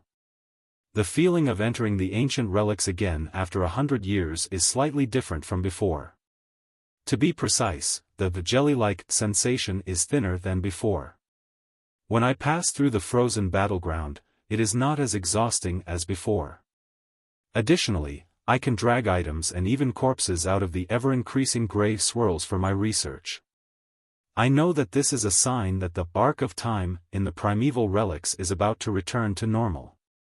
It's like when you unsheath your saber and slash through the waves, leaving an obvious arc in the water. No matter how much strength you use, or how much spiritual energy you blast out, or how deep the canyon is, the water on both sides will eventually drown the canyon and flatten the ripples. The small ripples will merge into the overall ripples of the ocean. There is not much time left for me and human civilization. The time inside the primeval relics has been frozen for hundreds of thousands of years. For the technology of the Pangus civilization, this was the limit. Judging from the change in the radius of the curvature within a short span of 100 years, the arc of time will completely vanish in 12,000 to 15,000 years. Frozen time will resume flowing at a normal pace, and the battlefield will return to its original state. The ferocious beasts and war machines sealed inside won't even realize they've been hibernating for hundreds of thousands of years. Not to mention hundreds of thousands of years, even a few million years of hibernation won't stop them from continuing their destructive war. In the end, whether it is the ferocious beasts that completely engulf the City of Silver, or the ancient relics that unleash their true power and annihilate the vicious beast tide, the Pangus civilization and human civilization, just as they destroyed hundreds of ancient civilizations, it will be a catastrophe for all of us. I'm going to die. The cruel experiments in my embryonic period, breaking the curvature of time in my childhood, passing through one wormhole after another without any protection, including the torture in the slave mines during my teenage years, and the near-death experiences, the awakening, the recovery, and the breakthroughs in my prime in the space battlegrounds, all these things bombarded my body on a genetic level, making my seemingly strong body as weak as a piece of burnt, rotten wood. I can feel my vitality flowing out of every cell, riddled with holes. Even the frozen time is not enough to keep me alive. The only thing I can do is slow down the deterioration of my cells. I have to seize every second to conduct more experiments and explore more places for those who will come after. I believe there will be latecomers with the wisdom and courage of human beings. I have to burn my soul to provide the last guidance for you. A white-haired old man appeared before Li Yao. At this moment, he was no longer the dominating and tough figure he had been as the Supreme Emperor. His back was hunched, and he was breathing heavily, like an old man teetering on the brink of death. He was a veteran who had lost a lot of blood while chasing after the truth, yet he was not willing to stop moving forward. He tried to guide the latecomers with his bloody footprints. I circumvented the space bubble and explored most of the areas of White Silver City, including the laboratories established by the Pangus civilization and the places where the captives of the Tidal Tide Legion were held. I found many dead bodies, both of the Pangus civilization and of the ferocious beasts they had turned into. I dissected, dismantled, and studied the remains of the ancient war machines in great detail, trying to infer the purpose of countless civilizations gathering in the primeval relics, and the reason the Pangus civilization created human beings at such a tremendous cost. In the end, I finally found some answers, the Tomb Watcher said. It seems that the Silver City did not exist in the primeval relics at the beginning. There was only a heavenly tower connecting to the universe. The Heavenly Tower was the creation of the Black Wall's creator and the pivot that drove the Black Wall covering the Pangu universe. The Black Wall's creator left a mysterious test in the Heavenly Tower. Experts and scholars of the Pangu civilization believed that, should they pass the test, they would become the tower's master and inherit all the creator's knowledge. They would also be able to manipulate the Black Wall freely and instantly expand the Pangu universe by 100-fold. However, passing the Creator's test was no easy feat. The experts and scholars of the Pangu civilization discovered countless debris around the tower. Broken war machines and horrifying corpses and fossils were the remnants of failed tests from countless ancient civilizations. At least 100 ancient civilizations attempted to pass the test of the Black Wall's creators, but all failed, with the consequence being the complete annihilation of their civilizations.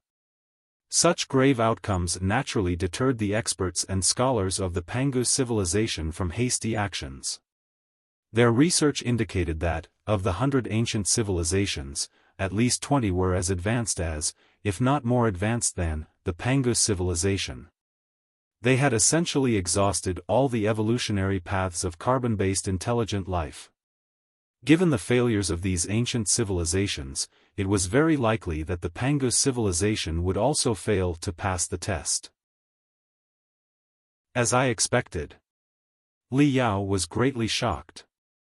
Although Lu Qingchen had said the same thing earlier, the weight of his words was naturally different when they came from the Supreme Emperor. The legacy of the Black Wall's creator was both a great opportunity and a fatal disaster. If mishandled, humanity would face a real apocalypse. The only thing that gave Li Yao some relief was that the Supreme Emperor said the time curvature in the primeval relics would return to normal after 12,000 to 15,000 years, when he returned for the second time. The beasts and war machines in the City of Silver would be unsealed and ravage again. Calculating the time, it would be at least 2,000 years later. Li Yao once thought that Lu Qingchen had escaped due to his negligence and limited capabilities. However, after merging with the Fuxis database, Lu Qingchen became even more reckless and fled to the primeval relics without a care. After a series of mishaps, the City of Silver sealed within the Time Amber was activated. The chain reaction put immense pressure on Li Yao. It turned out to be more complex than it seemed. The time seal left by the Black Wall's creator was not something Lu Qingchen and Ding Lingdang could easily break. The time freeze was slowly lifting on its own. Ding Lingdang's attacks on Lu Qingchen had only slightly accelerated the dismantling and melting. Even without their actions, the primeval relics would have awakened in 2,000 years. Besides, human civilization at that time was not wary of it at all. It was possible that the civilization would have been wiped out in ignorance, and the outcome would have been even worse. Since he was doomed, he could only try his best. Right now was perhaps the best opportunity to find the answer. The experts and scholars of the Pangu civilization studied the relics of dozens of ancient civilizations, including the decayed corpses of the warriors and the broken war machines. They discovered that some of the ancient civilizations were adept at refining machines. They refined countless hollow crystal threads thinner than a cow's hair. Then, they guided the spiritual gas into the crystal threads and drove the complex, ingenious machines, developing a brilliant mechanical civilization. Some ancient civilizations focused on the path of pure martial arts. The secret techniques they used to temper their bodies with spiritual energy were more refined than any species of the Pangu civilization. They could truly train carbon-based creatures to be larger and stronger than mountains. Some ancient civilizations had already embarked on the path of separating the soul from the body. They enveloped their souls with spiritual energy and swam freely in the sea of stars, ignoring the radiation from the stars and the cosmic storms. They also developed a bizarre civilization of phantom entities. All in all, since every ancient civilization was able to dominate the Pangu universe, they naturally possessed extraordinary skills. When faced with the test of the makers of the Black Wall, they cracked it from different perspectives according to their own ideas, including mechanics, martial arts, music, optics, soul studies, and more. Sadly, every path proved to be a dead end. Hundreds of once glorious civilizations reached the end of their road of death. The Pangu civilization discovered that, no matter how cutting-edge their research was in a certain field, there was always an ancient civilization that surpassed them. However, after all kinds of whimsical, unbelievable, and unimaginable experiments, the result was another dead end. In the field of large-scale telepathic thoughts, which the Pangu clan is most proud of, they even discovered an ancient species that boasted an even larger third brain and an external cooling system. As you know, to acquire the innate ability of large-scale telepathic thoughts, the Pangu clan had to expand their brain limitlessly. Along with the expansion of their body and cooling systems, they even evolved a special hormone secretion organ to stimulate the production of cooling liquids. These cumbersome organs caused the Pangu clan's body to grow increasingly larger, making it impossible for them to adapt to life on most high-gravity planets. The internal heat dissipation efficiency of their obese brains could never be improved. During intense battles and high-speed operations, it was very likely that they would become paralyzed, combust, or even explode. This was a chronic disease that the Pangu clan was born with, a terminal illness that limited their further development. However, an ancient species solved the problem in an ingenious way. Like the Pangu clan, this ancient species boasted the ability of large-scale telepathic thoughts. To release and receive tremendous brainwave information, they, as carbon-based intelligent creatures, had to grow enormous brains as well. However, they could freely control the shrinkage and expansion of their brain, allowing it to perfectly switch between the normal state and the battle state. Moreover, they rear a special spirit beast that is in a symbiotic relationship with them and can be seamlessly connected to their body. The blood of these spirit beasts is a natural coolant. When in a combat state, their brain expands quickly, and the spirit beasts merge into their back to help cool their brain. Even though a spiritual beast will be killed after a fierce battle, its brain will not be damaged at all. Such brilliant ideas simply dumbfounded the Pangu clan, who would never have dreamed of them. It was a pity that the evolution of the Pangu clan was almost complete. They had no natural enemies in the Pangu universe, making it impossible for them to undergo such intense evolution.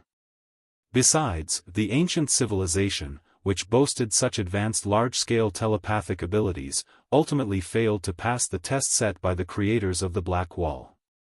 The civilization perished and was no more. Even if the Pangu clan could significantly improve their telepathic abilities, what could they do except repeat the same mistake? At that time, the researchers of the Pangu civilization discovered two things. First, it was true that the ancient civilization surpassed the Pangu civilization in almost every field, except for the study of genes, or more precisely, the fields of gene reproduction and integration. The Nuwa clan of the Pangu civilization were natural-born experts in gene integration and replication.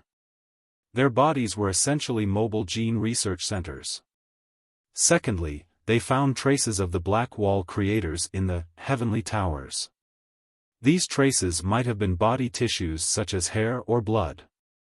An insane idea emerged in the minds of the experts and scholars of the Pangu civilization.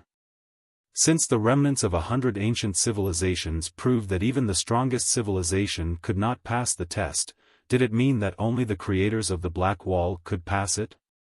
Using the advanced genetic integration and replication technology of the Pangu civilization, a 100% pure, authentic Black Wall creator would be created. Then, he would be tested on behalf of the Pangu civilization. Would the mysteries of the ancient relics be revealed? This was a completely crazy idea with a very low success rate, a simple gamble. But the Pangu civilization had no other options.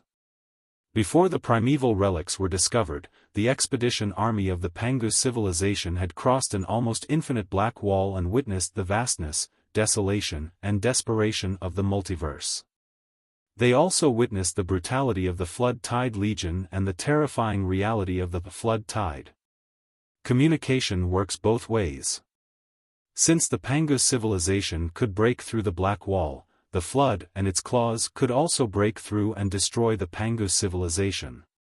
It is true that the Pangu civilization has captured most of the Flood Tide Legion, but there is no guarantee that no one will slip through the net and summon a stronger fleet or a force far more powerful than the one in space. To survive, they must gain more strength and uncover more truths before the enemy's next attack. The enemy of an enemy is a friend. The makers of the Black Wall are not very friendly, they are cruel and merciless to all carbon-based intelligent creatures born in the Pangu universe. However, according to the information they left, they were driven to this place by the Flood and have been living in fear. Since the Flood is a common enemy, if the Pangu civilization can produce a new maker of the Black Wall, they might be able to communicate with them. The Pangu civilization might be able to harness the power of the Black Wall makers and avoid the mysterious test. With this in mind, the project to replicate the Black Wall was initiated and supported by the most abundant resources and the best research teams of the Pangu civilization. However, with the genetic technology of the Pangu civilization, replicating the makers of the Black Wall, who are hundreds of times more advanced, is as difficult as an ant trying to breed an elephant. The project did not go well. It's true that it didn't take long for them to produce a batch of human beings that resembled the makers of the Black Wall. However, those people only had the appearance of the Black Wall makers. They lacked the wisdom and strength of their creators, resembling hairless monkeys. Moreover, while it is easy to create human beings, the technology of the Pangu civilization is far from sufficient to unlock 100% of the power sealed in human genes. Even with the genetic prowess of the Nuwa clan, unraveling the complex and unpredictable human gene strands remains an impossible task. The inner workings of human cells are a black box for the Pangu civilization. Analyzing the human gene strands with the Fushi system, the highest performance supercrystal processor of that time, would take at least 10 billion years. Even though Li Yao had exclaimed countless times in his heart, this time, when he heard that such a vast and endless secret was hidden within the depths of human gene strands, he once again exclaimed in disbelief. As it turned out, not only did his soul come from the mysterious earth, but his body was also linked to a super civilization from billions of years ago. Was this a coincidence? Or did his soul choose this place as a foothold after escaping from Earth and traveling through the multiverse, attracted by a mysterious magnetic field deep within the Pangu universe, where a group of unawakened humans lurked? What was the relationship between Earth and the Pangu universe? What was the connection between Earthlings and the human civilization of the Pangu universe and the ancient, flourishing human civilization from billions of years ago? After hundreds of years of experimentation, aside from the failed products that had yet to be awakened, the Pangu civilization made only a few breakthroughs in my embryo. But when they wanted to change their research direction and explore new possibilities, the civil war of the primeval era broke out, and the fires of destruction spread to the primeval relics, erasing all the efforts of the experts, scholars, and researchers. In the end, the Pangu civilization perished, and the humans they regarded as tools and slaves flourished, transforming the Pangu universe into what it is today. The Gravekeeper paused, his voice visibly shaking as he continued, "It took me several years to piece everything together. I planned to leave more evidence and guidance for those who would come after me before the fires of life died down, but I discovered that my body and soul had undergone subtle mutations once again. Perhaps, in the Battle of Imperial Terminus, I did not completely annihilate the Blood God. Instead, part of the Blood God's remaining soul seized the opportunity to invade my body.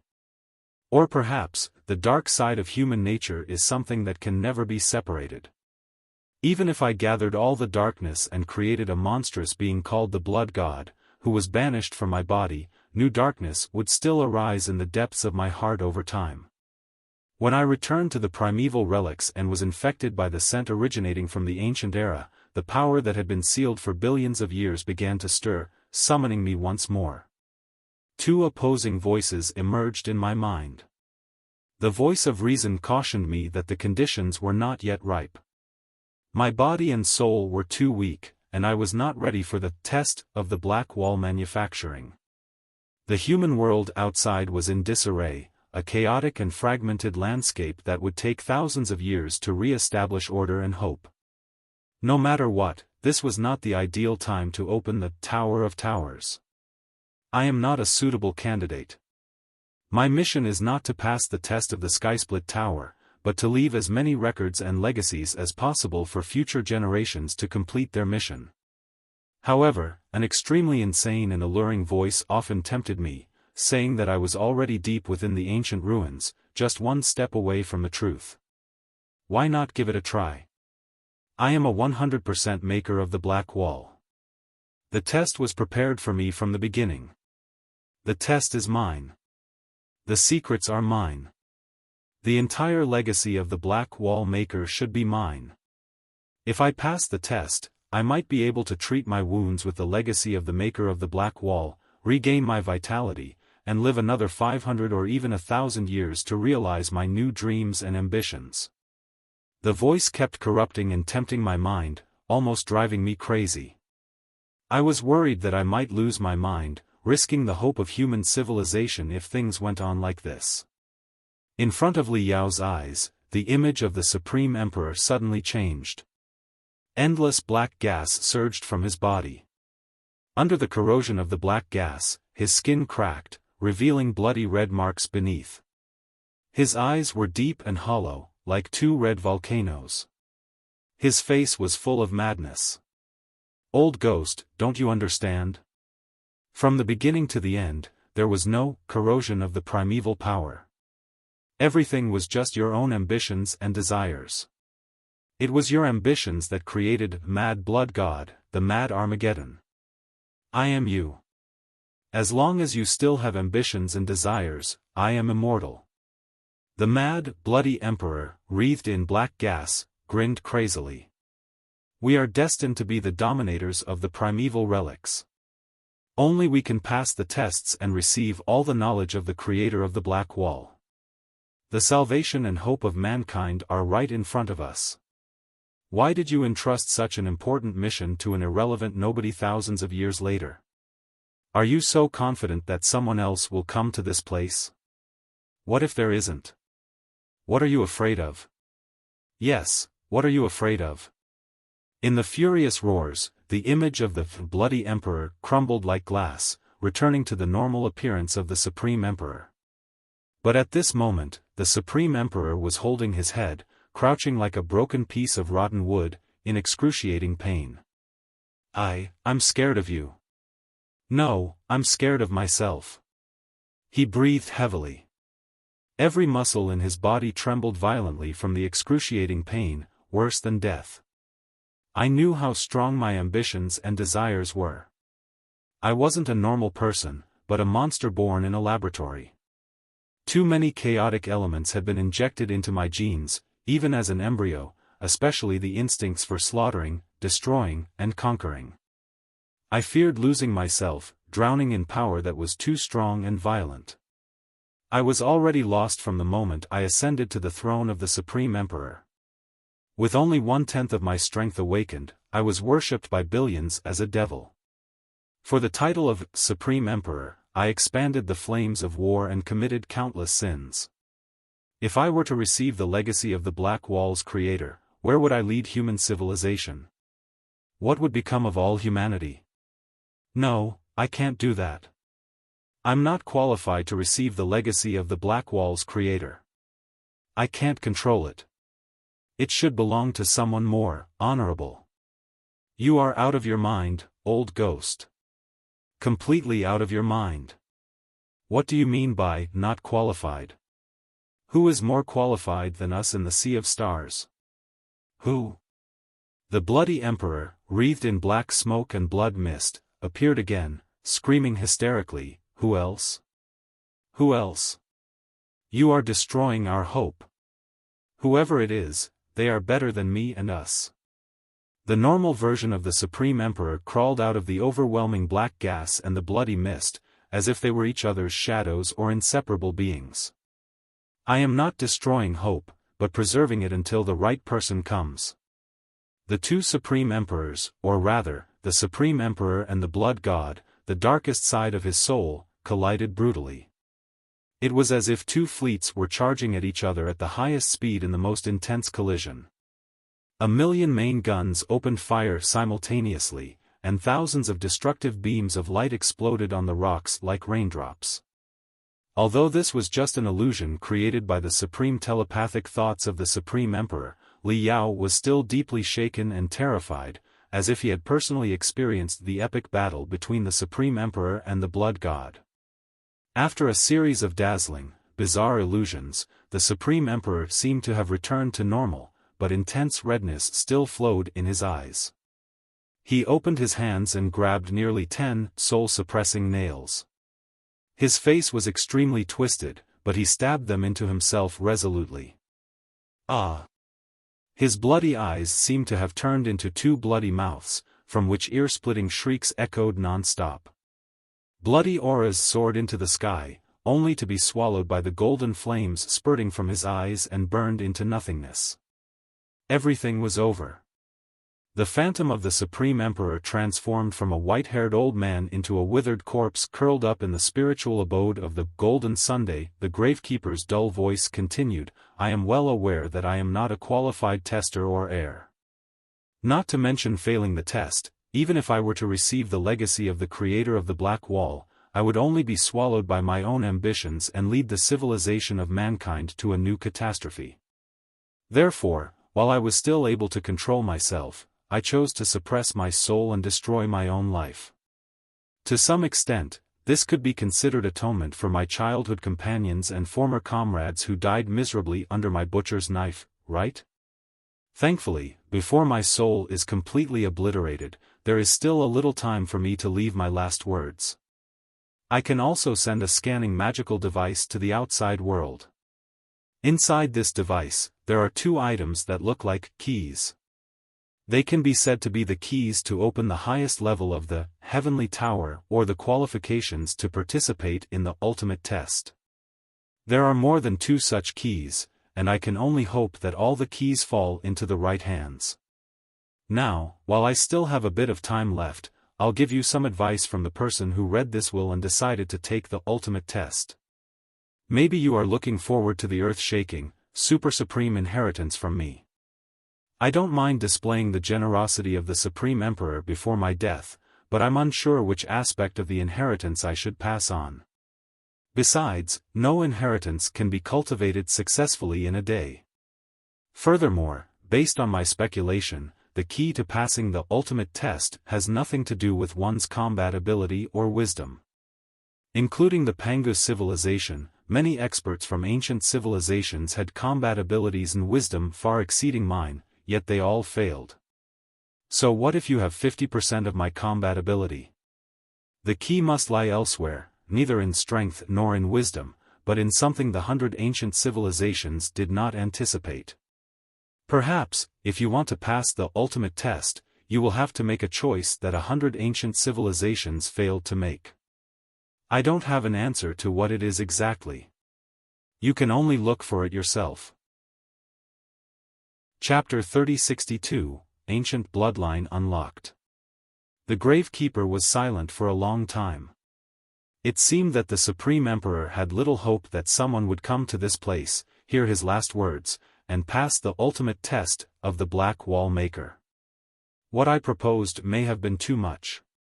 How could human civilization discover an answer that even 100 ancient civilizations, including the Pangus civilization, failed to find? Perhaps we shouldn't have run such tests at all. We should have stayed away from the primeval relics, forgotten the vastness of the multiverse, the threat of the flood, and the glory we once enjoyed as the makers of the Black Wall. We should have lived a carefree, muddled life until we were corrupted by time and eventually perished. The Gravekeeper's voice was almost a moan. Or perhaps, we need a miracle, one similar to the life of inorganic creatures in the beginning, when they transformed into organic creatures during the thunderstorm. Only such a miracle can make our civilization leap forward and continue evolving in a brighter direction. Speaking of which, life itself is a miracle. Intelligent beings are the amalgamations of billions of miracles. Miracles happen. Miracles have happened, haven't they?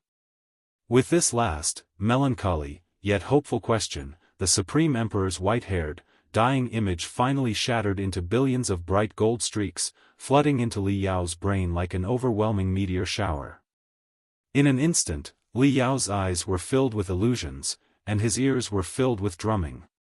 Every nerve ending absorbed an astronomical amount of information in the blink of an eye. Scenes, billions of times more vivid and detailed than any 3D hologram, flashed in his soul, one by one. He didn't just feel like he was there, he felt as if he had turned into an emperor on the verge of death. The twists and turns of his soul-stirring life flashed back at lightning speed.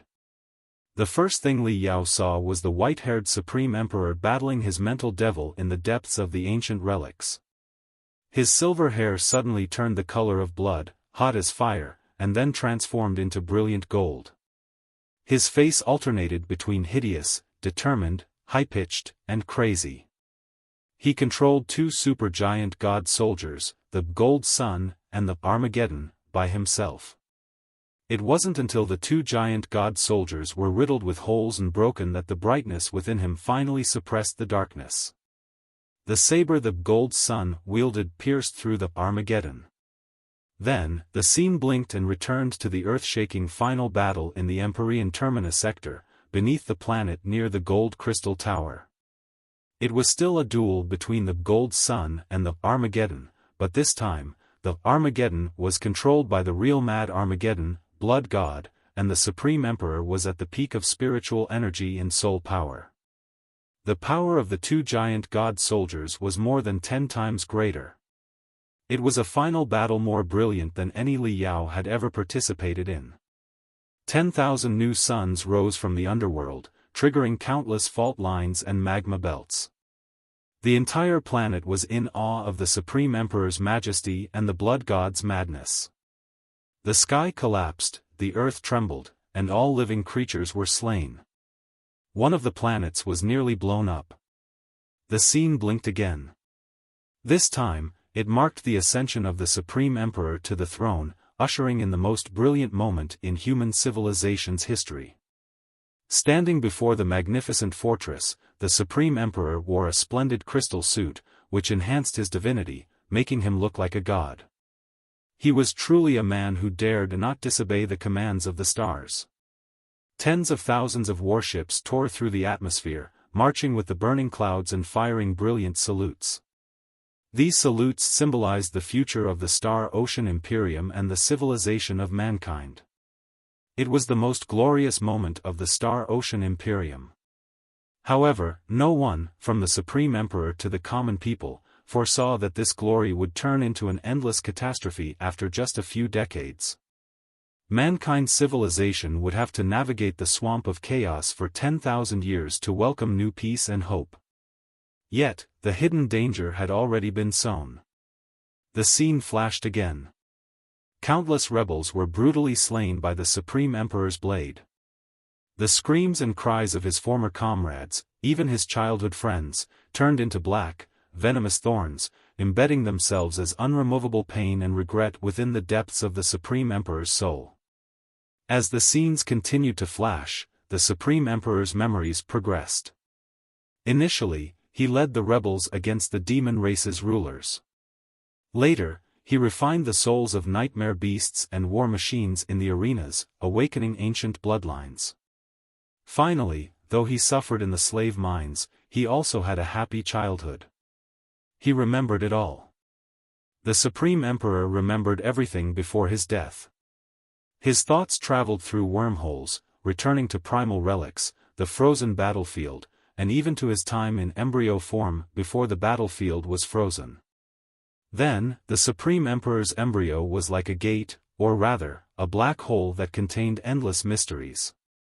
When the Pangu researchers bombarded the black hole with intense stimuli, Li Yao's consciousness crawled along the helical brilliance and saw the secrets buried deep within the Supreme Emperor's gene strands. He could clearly see that the ancient humans had deep eyes, golden stripes on their skin, and unpredictable patterns. He saw the ancient humans appear in the Pangu universe on translucent, illusionary warships that seemed to melt into three-dimensional space and jump into four-dimensional space. He saw them crush their own bodies, turning every cell into glittering seeds that contained billions of genes, spreading them to every habitable and resource planet in the Pangu universe, and even to the vacuum asteroid belt, where life should not theoretically exist. He saw the last few ancient humans stand atop a tower, looking up at the sky with complex expressions after most of their kind had been crushed. Then, the brilliant stars in the sky began to extinguish one by one. The starry sky above them was like a glittering ocean. Wherever they looked, burning stars connected, illuminating the earth as if it were daylight. However, the billions of stars went out one by one, as if an invisible beast of darkness had swallowed the universe. The few remaining stars struggled, emitting dim light. The black wall rose, and the ancient humans sealed themselves within the tiny Pangu universe. Ah! The scene filled Li Yao with suffocation and rage. As if sealed in a small iron room, he could not help but scream in the most intense voice. He wanted to struggle, to resist, to interrogate, to roar. He wanted to release the power hidden in the deepest part of the gene strands and break the damned black wall and all the seals. Countless gold streaks were spurting, rolling, and surging inside him. At first, he thought it was the legacy of the Supreme Emperor. But very soon, he realized it was not only the Supreme Emperor's legacy but also the power released from the depths of his own being. Whether it was the Supreme Emperor or any ordinary human being living in the Panga universe today, they were all the same. They were heirs of the creator of the Black Wall, an ancient human from billions of years ago. However, the extent of the primordial bloodlines that had been unlocked varied. The Supreme Emperor might have unlocked 10% to 30% of his strength, while others had only unlocked a few thousandths. Li Yao, who had cultivated to the Soul Division stage, might have already unlocked 10% of the primordial bloodline, but he had an advantage that even the Supreme Emperor did not possess. His soul came from Earth, a place closer to the core of the flood tide. Therefore, after receiving the guidance of the Supreme Emperor, Li Yao's gene strands unlocked wildly. Billions of years of stored information streams flooded out, threatening to destroy his cells, nerves, veins, bones, internal organs, and entire brain before they were reconstructed. "Ah!" Li Yao roared desperately and furiously. Complicated golden stripes, resembling dancing dragons and phoenixes, appeared briefly on his skin. His eyes were wide open, and streams of stripes, like waterfalls, appeared on his retina, only to vanish into his soul a moment later. Li Yao had no idea how long he had been wandering, lurking, and training in the deepest part of the Supreme Emperor's heritage and his own gene bank. It felt as though he had lived an entire lifetime, not just the life of a single person, but the long lifespan of a glorious ancient civilization. When he slowly woke up, he discovered he was enveloped in a warm, soft force, as if he was being nurtured in the strongest of cocoons. It was Little Black. He had been wrapped in Little Black once more. "Thank you, Little Black. I didn't realize you were such a big shot," Li Yao smiled and whispered. Little Black emitted gentle ripples and gently expelled Li Yao. Taking a deep breath, Li Yao extended his right hand and examined his body. At first glance, his body seemed unchanged from moments before. He did not appear to be made of bronze or iron. However, with a telepathic thought, faint gold stripes would appear on his skin, as though they were ink and brush strokes. They would automatically form complex runes and even seep into his muscles and bones through his skin. The efficiency and power of the techniques were 10 times greater than the spells and gestures of the past. When he thought of the Supreme Emperor's legacy, a wealth of information, known only to the Supreme Emperor, would appear in his mind. Detailed maps of the primeval relics, from the secret laboratory to the secret tunnels and teleportation arrays of the Heaven's Origin sector, as well as the techniques the Supreme Emperor used to conquer the Sea of Stars, and the detailed structural designs and methods of the two super-giant soldiers named Gold Sun and Armageddon. Everything flashed inside Li Yao's brain and permeated into his soul like silent raindrops. Li Yao extended his hand and pressed the air. He immediately sensed that bright, golden waves were spreading out in the shape of a palm, echoing in the laboratory. The corpses of the Pangu clan and the Nuwa clan, the war machines left by the ancient civilization, and even the internal structure of the unknown magical equipment were all scanned clearly by him. Even the performance parameters were displayed in his vision. The fatigue and wounds all over his body were thrown out the window. He felt that every cell in his body was like a grape, so full it was about to explode. Every movement he made was refreshing. Li Yao couldn't help but roar in satisfaction. When his boiling brain gradually calmed down, he remembered that he had brought a compatriot with ill intentions. "Huh?" Li Yao glanced at Lu Qingchen and asked curiously, "You didn't attack while I was absorbing the Supreme Emperor's legacy? That's not your style. I would like to help you, but I don't have the opportunity now that you are surrounded by the weird black mucus. Besides, you are roaring like a devil in there.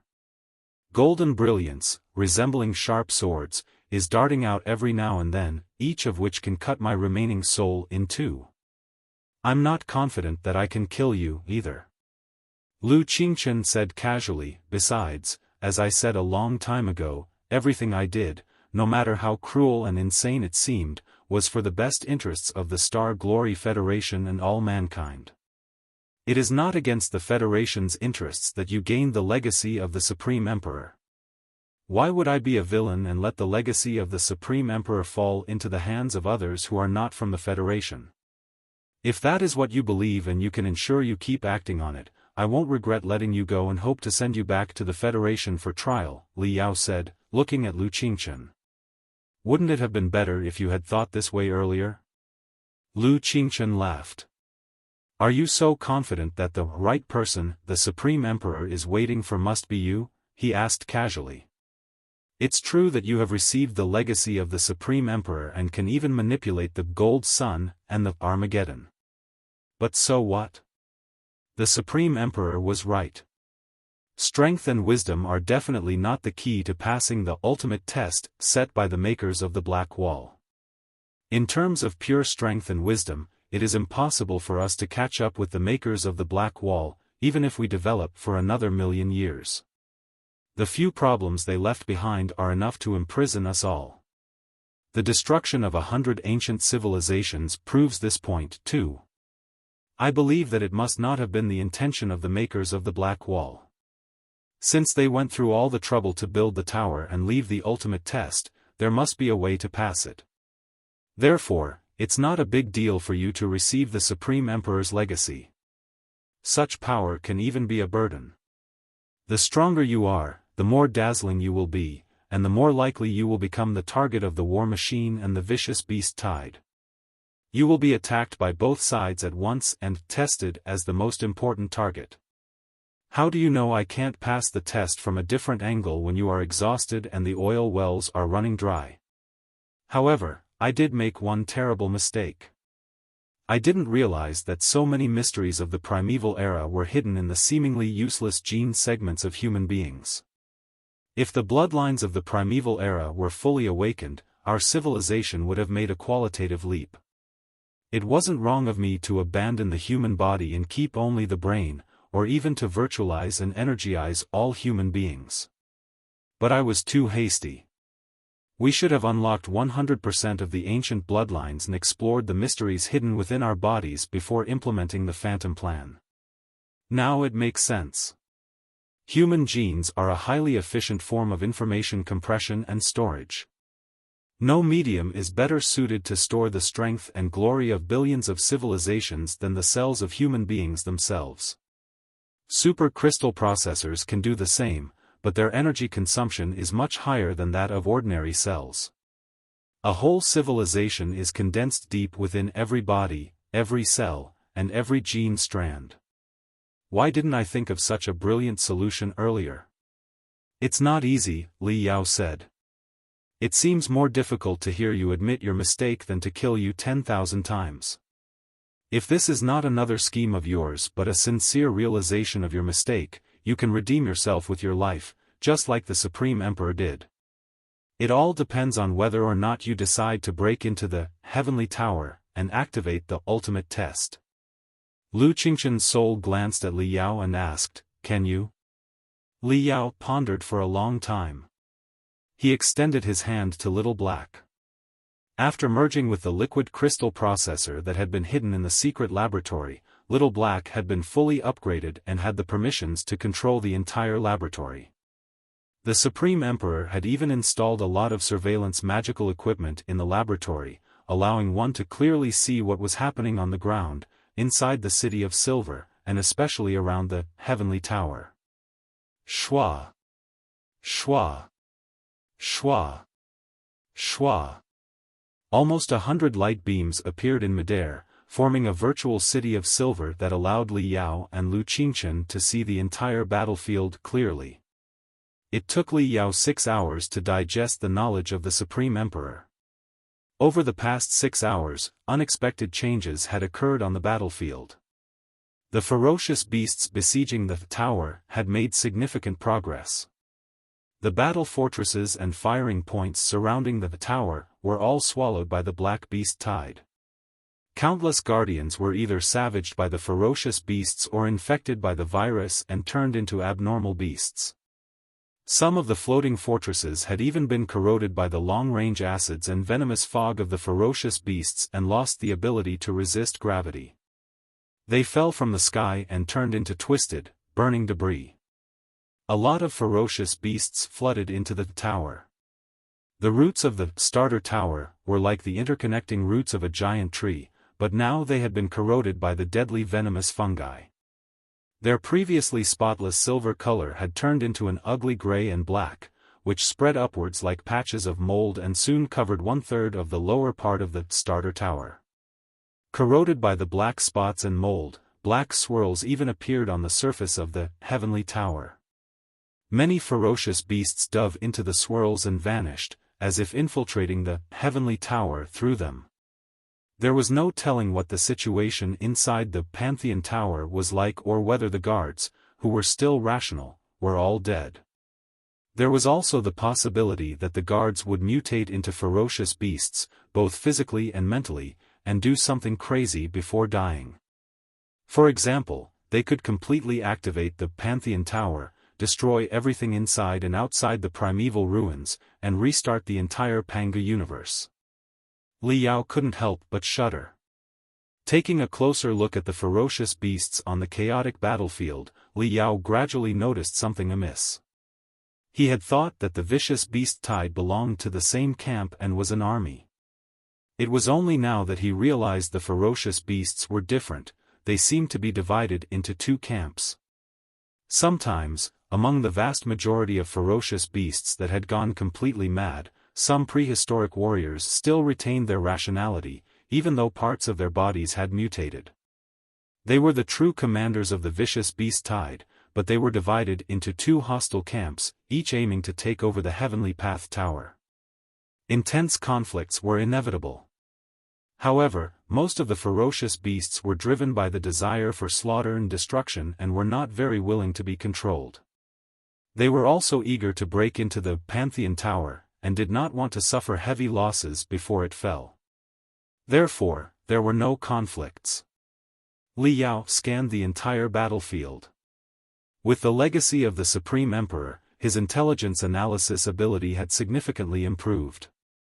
Very soon, he locked onto the highest commander of the two vicious beast tide groups.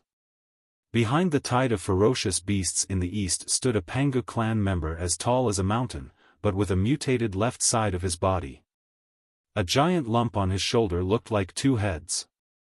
Though half of his body was severely deformed, the intimidating aura emanating from him still pierced Li Yao's eyes through the barrier of the surveillance magical equipment and the light beam.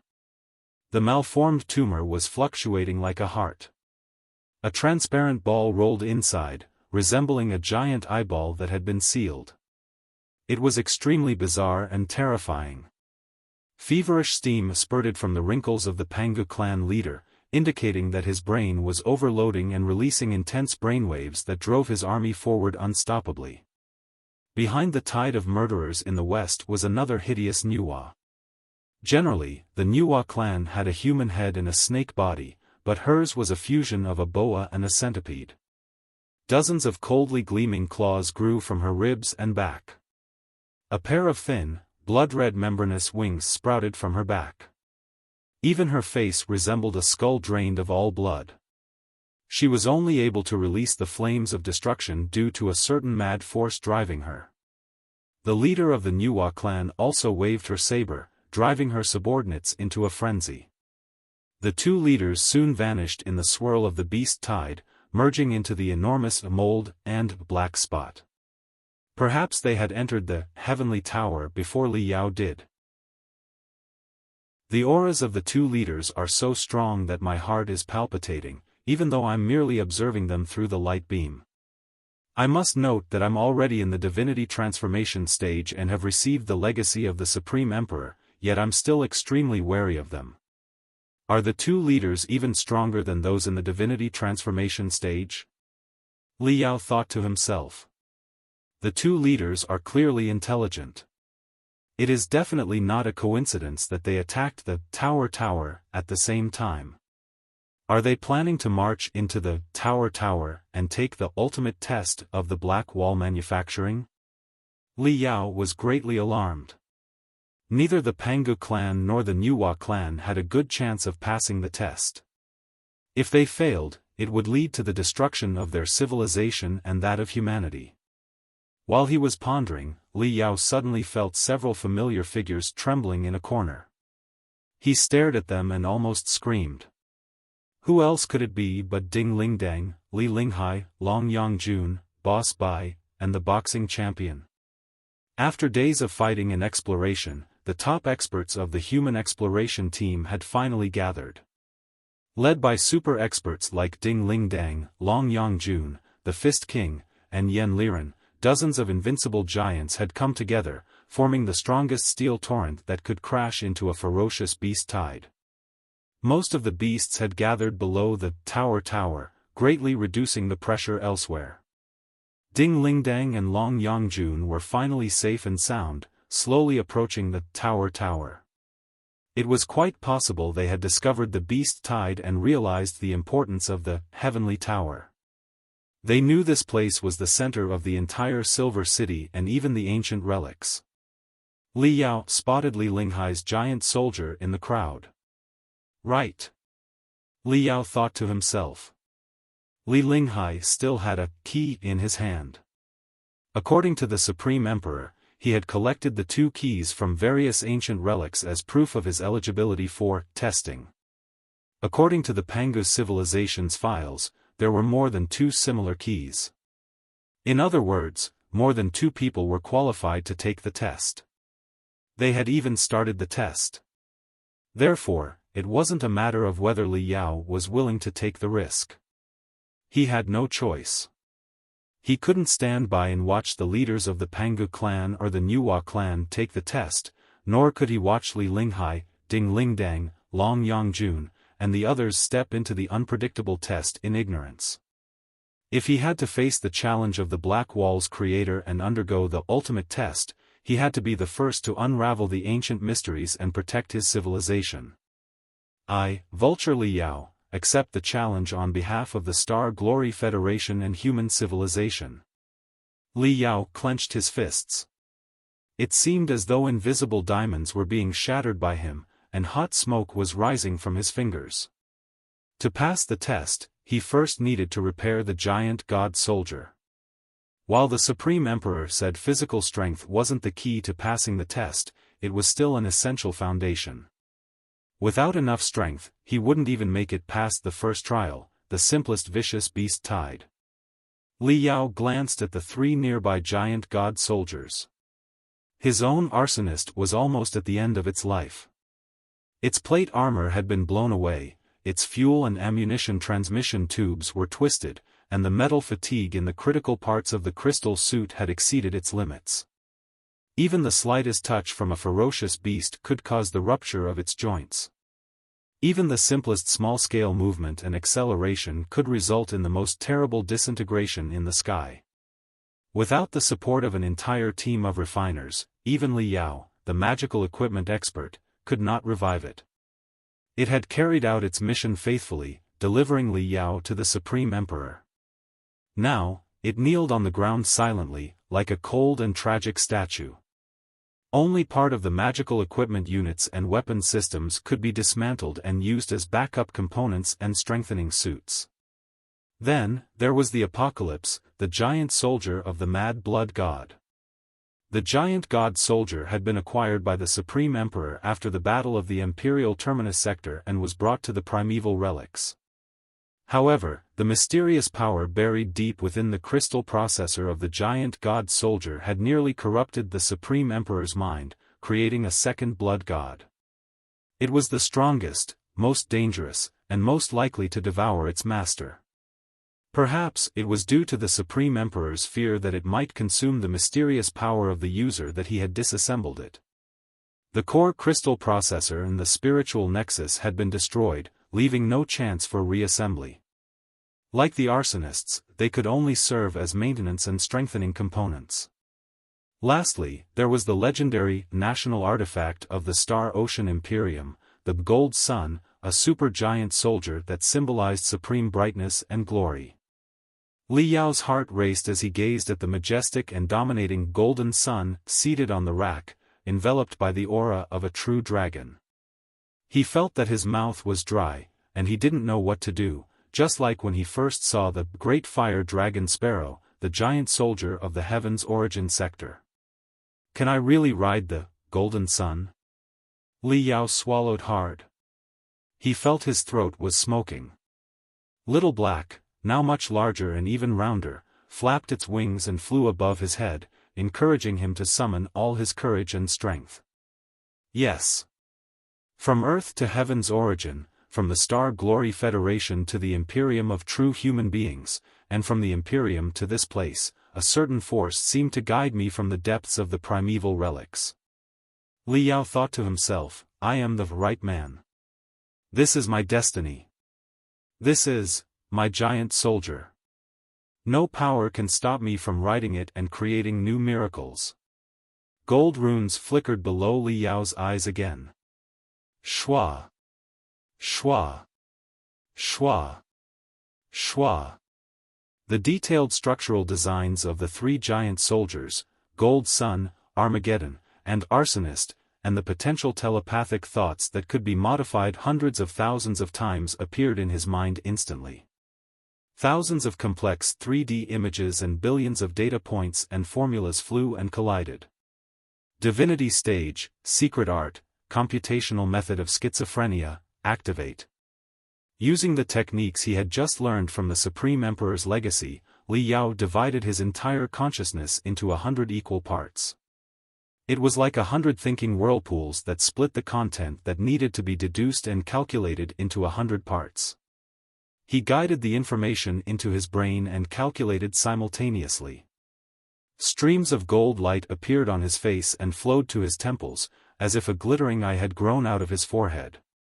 In the meantime, Li Yao's telepathic thoughts and remote manipulation techniques were activated to their maximum.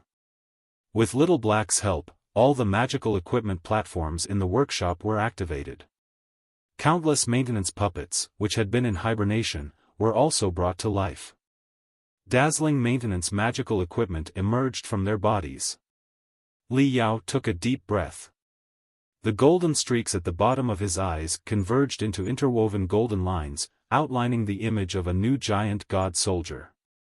He extended his hand and pressed it against the chest of the gold sun.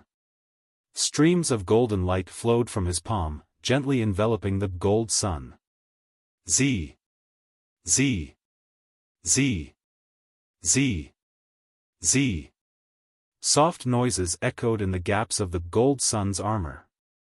The round plates and shields were dismantled, revealing crystal wires as dense and smooth as veins and nerves, and precise, flawless units. The debris of the apocalyptic apocalypse and the incendant were disassembled into the tiniest components by Li Yao's invisible, remotely controlled giant hand. Ho ho ho. The few furnaces rumbled. With the enhancement of Li Yao's spiritual flames, the raging flames soared to temperatures of tens of thousands of degrees.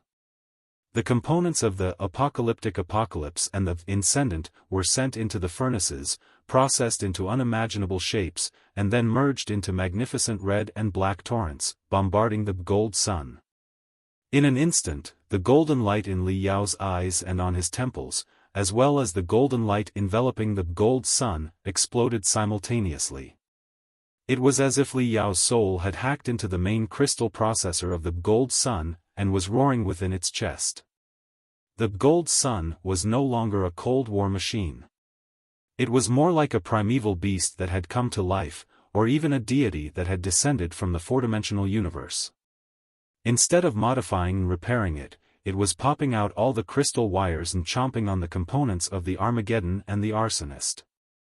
The components were not embedded or attached but grew naturally on the skeleton of the gold Sunday, this is, even Lu Qingchen was deeply shocked.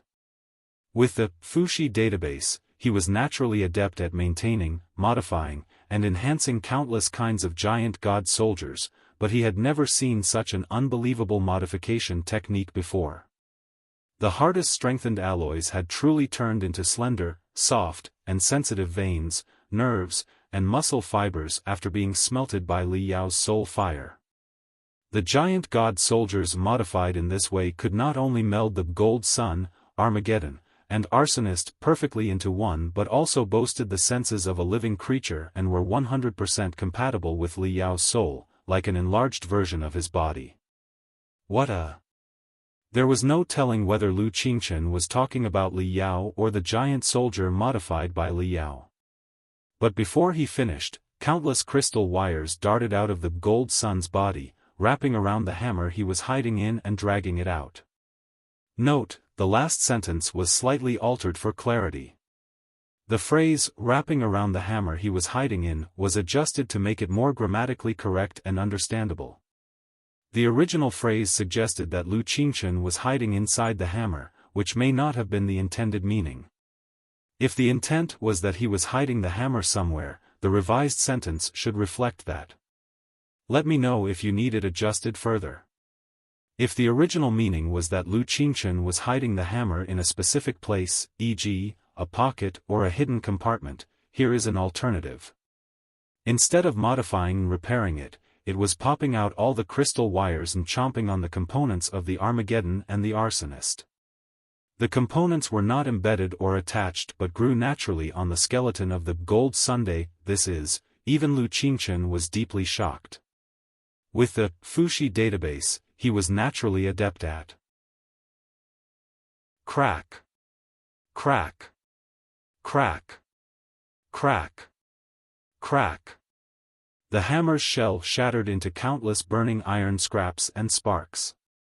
The core of the crystal processor, which stored Lu Qingchen's soul, was melted into the left arm of the Golden Sun and embedded in the gold threads resembling muscle fibers, like a single eye grown from flesh and blood. Not only the Morning Star hammer, but many other magical equipment components were also bound, absorbed, and swallowed by the gold threads released by the Golden Sun. Creaking noises echoed incessantly, as if a metal grinder were in full operation. Billions of iron scraps and sparks were scorched into a hazy mist by Li Yao's flames. The bright gold mist gradually thickened, enveloping the Golden Sun. It pulsed like a giant golden cocoon, within which the ultimate weapon, dormant for 10,000 years, was about to emerge like a butterfly. Li Yao's telekinesis and mental waves grew more intense, surging and wild. The entire laboratory and maintenance workshop were awed by his power. Tens of thousands of units and spare components danced in the air, forming a magnificent storm. Li Yao, enveloped by Little Black, was tossed into the giant golden cocoon at the storm center. The dust settled, the mist gradually cleared, and the golden cocoon shattered. Under Li Yao's high-intensity torture, all the scraps surpassed the limits of metal fatigue. They turned from bright gold to a pale, lifeless gray, falling to the ground and breaking like ceramic and glass, losing their metal hardness and toughness. Meanwhile, the Golden Sun, reborn within the metal cocoon, showcased its optimal performance in the primordial relics, 10,000 years later. Compared to the simplicity and crudeness of 10,000 years ago, the addition of many apocalyptic and incendient components has made its current style even more gorgeous, flamboyant, and even hideous. It exudes aggressiveness and determination. The golden horn that rises into the sky appears capable of piercing 9 holes in the sky. The antenna surrounding the top of the head resembles a brilliant crown. Its face, made of dozens of interconnected red lines, forms 2 eyes emitting blood-red brilliance, highlighting the depth and dominance of the heart of the sky is like the ocean, and the might of the sky is unpredictable. The 2 round, enormous shoulder shields cover more than half of the breastplate, except for the shoulders. Beyond enhancing frontal defense, these shields contribute to the giant soldier's perfect upside-down triangular upper body. Additionally, when it sprints and triggers the spiritual shield, it aligns more closely with the principles of aerodynamics and magnetic field construction. Starting from the powerful waist, 7 crescent moon-shaped skirt armors have been installed. The golden lotuses blooming in reverse provide adequate protection for the critical joints of the waist without hindering the dazzling movements of the giant god soldier. In fact, the auxiliary power unit beneath the crescent skirt armors can provide unexpected acceleration at critical moments, boosting the speed of the giant god soldier to a whole new level. It resembles a rapidly revolving golden lotus capable of drilling through any enemy or planet. The dark gold color of the entire giant god soldier is made of translucent, smooth gold. Through the plate armor, which looks like frozen gold, one can see the muscles, veins, and neural network, composed of red crystal wires, vividly depicted. When Li Yao's telepathic thoughts were transmitted to every sensor component of the giant god soldier through the crystal wires, the red light from the crystal wires would flicker, adding to the mysterious beauty. Behind the gold sun were 16 powerful main force units that could accelerate the giant god soldier from a standstill to 7 times the speed of sound in 0.5 seconds. Li Yao, however, had removed the protection of the main force units and added a crystal marrow fueling system that allowed the giant god soldier to absorb the pure marrow crystals, similar to natural crystal bombs, directly and reduce the time it took to decelerate from 7 times the speed of sound to a stop to 0.3 seconds. In such a short time, the giant god soldier had to accelerate to its maximum speed. Even if the body of the giant god soldier could endure it, the user would struggle to control it effectively. Therefore, Li Yao added 2 pairs of wide, sharp golden wings on the back of the giant god soldier as stabilizer wings. The Supreme Emperor seemed to advocate simplicity, believing that less is more and disliking the addition of too many components to the giant god soldier. However, Li Yao had always been a guy who liked exaggeration and coolness. He believed that wings were essential to combat ability, and the more wings, the higher the level and the stronger the combat ability of the giant god soldier. These 2 pairs of wings were the essence of his lifelong refinement and polishing. From the front, they appeared as complex, wide, and ornate golden wings. But from the side, they looked like 4 sharp blades, thin as cicada wings and sharper than mica slices. Moreover, each of these feathers had been engraved with different attack array glyphs. In battle, they could reflect the enemy's spiritual energy attacks and mental attacks. Sometimes, they could even reflect the enemy's spiritual energy attacks. It could be said that these 2 pairs of wings could both attack and defend. They could be called an integrated magical equipment unit. However, the most eye-catching part about the giant soldier was not the pair of wings named Gold Death God by Li Yao, but the aggressive magical equipment that extended from its arms, and melded with its arms. The attack magical equipment on his left arm was a combination of the Storm Bolter, the Crystal Railgun, and the heavy triple-headed 6-barrel Vulcan machine gun. At first glance, it seemed to be a hodgepodge of various weapons. The black barrels of the cannons were stacked together, as if Li Yao had dismantled a super arsenal and concentrated all the turrets on the giant soldier's left arm. Above his left arm, an eye half buried in the armor emitted a faint, ghostly glow and constantly rotated. This was the super crystal processor that stored Lu Qingshan's soul, specialized in controlling the destructive firepower on the giant soldier's left arm. The right arm of the giant soldier was also covered by a giant shield, behind which lay a super-large chainsword and saber. The shield was composed of multiple sharp-edged geometrical shapes, with nearly 100 jagged teeth protruding from its surface, capable of shaking the enemy at high speed.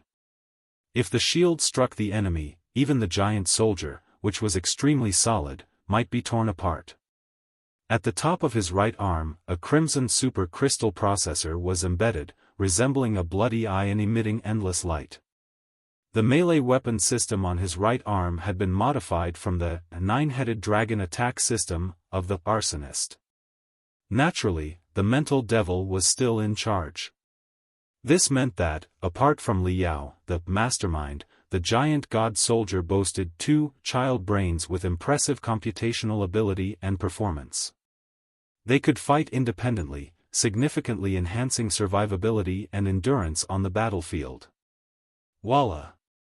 The reborn giant god soldier shed the soft tubes used for loading and transporting fuel.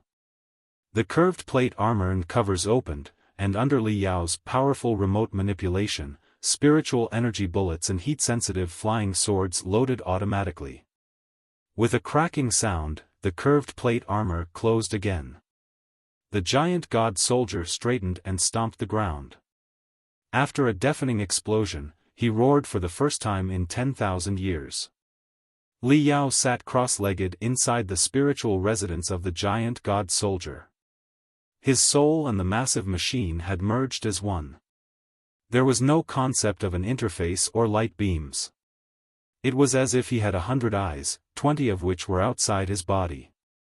In an instant, he scanned the entire laboratory and every detail of the battlefield below.